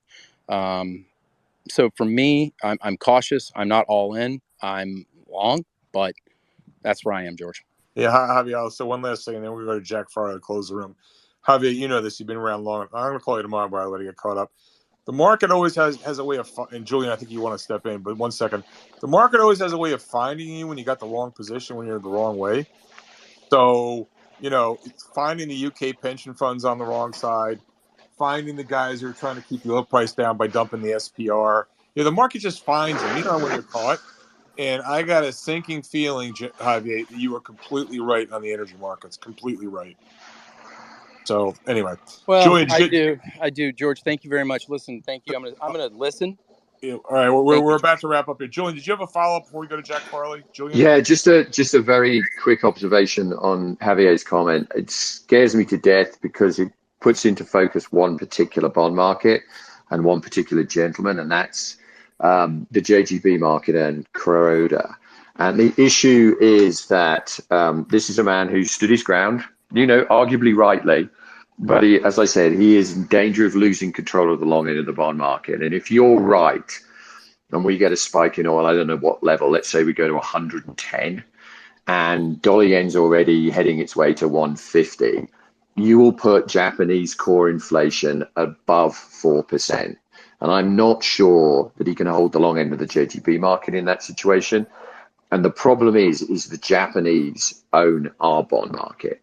And if you think mortgage rates are high now and 30-year bond yields are high now, push the JGB market another 100 basis points higher and just watch.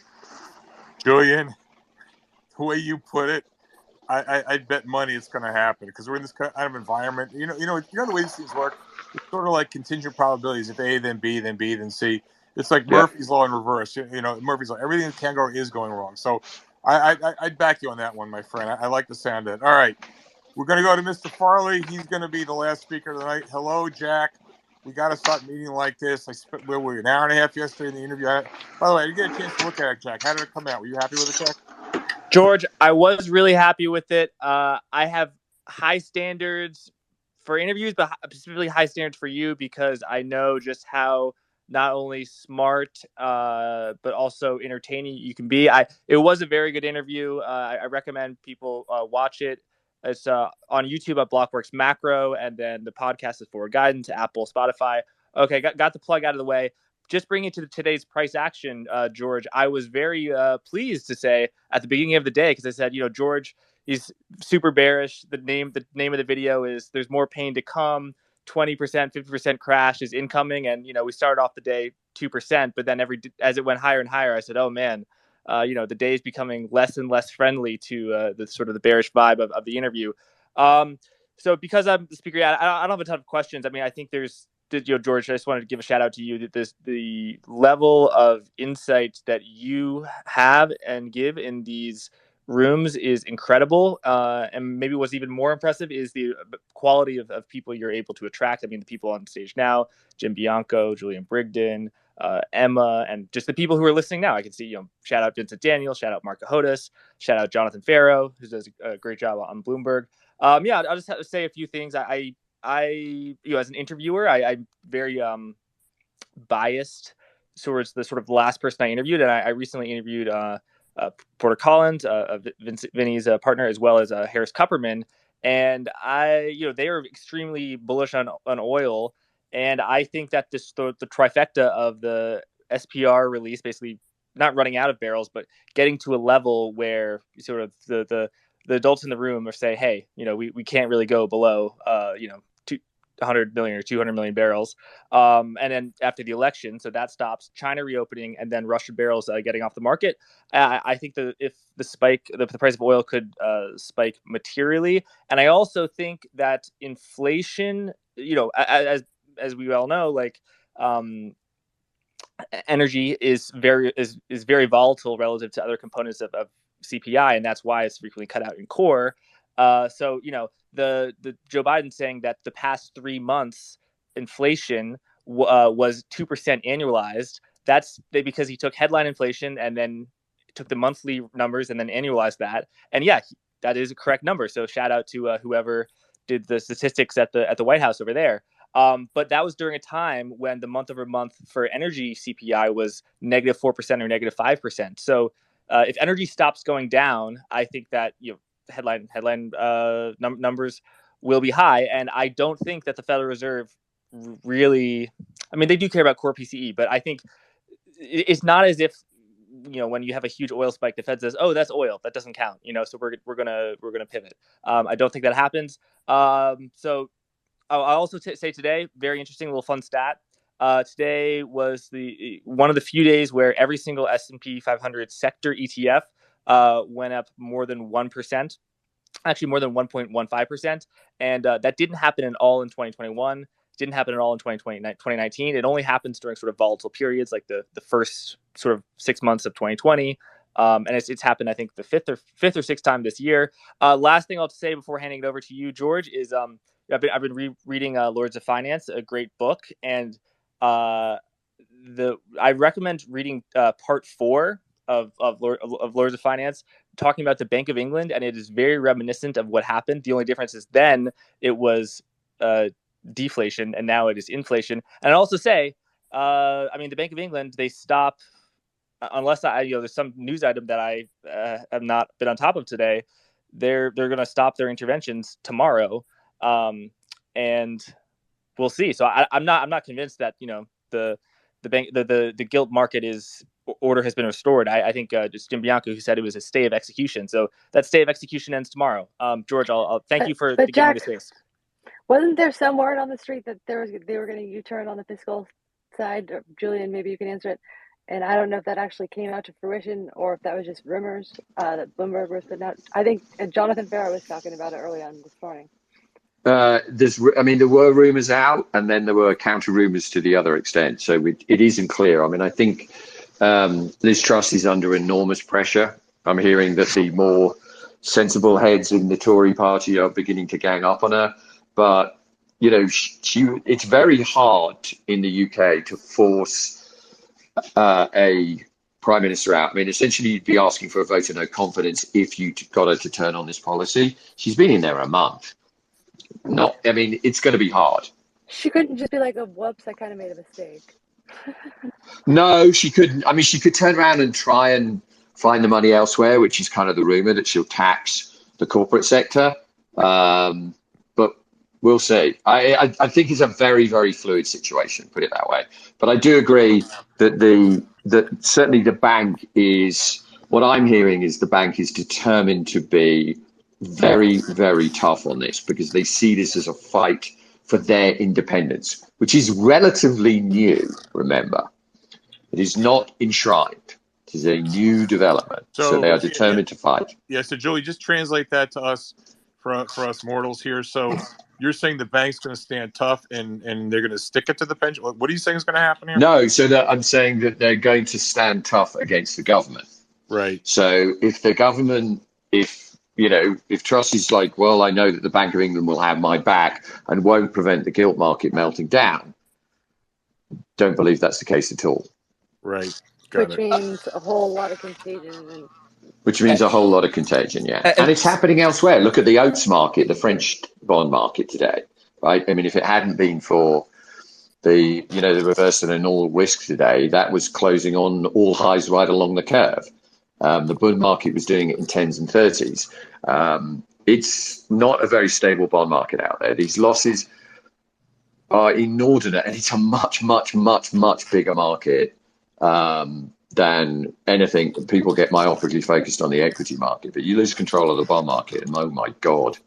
I mean, Julian, if we just go back to where we were at, I don't know, 8:30 Eastern or whatever time it was this morning, or 9:30 at its nadir. I mean, it really looked pretty grim, didn't it?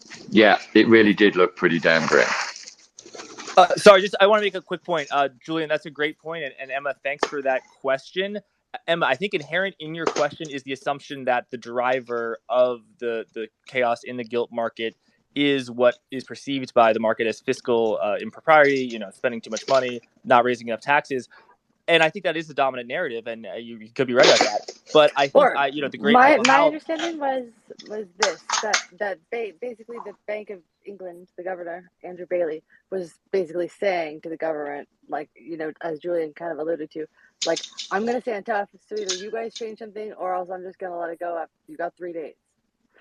So I don't know if that's how this stuff goes or not. Based on my reading of the news, I think that's completely accurate. I was just drawing attention to Michael Howell's point earlier that it's really sort of that the FT says, oh, it's because of the pension it's because of the deficit. And I'm sure that it does play a role, but he's saying the reason that the liquidity is happening is because quantitative easing is over. Oh, Central banks are absolutely. not buying bonds. And I'm just looking at the UK deficit. It's been going on for 10 years. It's been going on for a long time. Right, in billions of pounds. The deficit is smaller now by a large, like hundreds of billions of dollars smaller than it was in 2020 and 2021. So the point being, it really is the support from the Bank of England that's not there, and that's the driving factor. Right. Certainly. Julian, one last question, if I may, Julian. We talked about this the other day, but just to come back on it, do you think there's information content with respect to what's going on in the UK? Do you think there's information content in that should be as a warning as to what we might see happening elsewhere? Oh, definitely. I mean, with the exception perhaps of the United States, right, where there still seems to be, it's not one central bank that isn't trapped, that seems determined to deliver on tightening, and so can reassure long-dated bond investors, right? So if you look at, say, the term risk premium, kind of don't get too technical on this, but sort of the insurance that a bond investor should demand for taking duration risk, as opposed to just rolling his money over in the overnight, that's actually still negative. So the Fed has total credibility. The problem that you've got with places like the UK and continental Europe, and even to some degree Japan at some point, is that the central banks, we know, are unable to raise rates to the same degree because of the underlying weaknesses in the economy, be that a function of they didn't get the stimulus, be that a function of the fact that they've got much shorter dated mortgage markets, which means you're going to get much quicker, you're going to get problems in the housing market. That is giving some concern to bondholders. And if you look at how offside some of these European interest rates are relative to where nominal GDP is,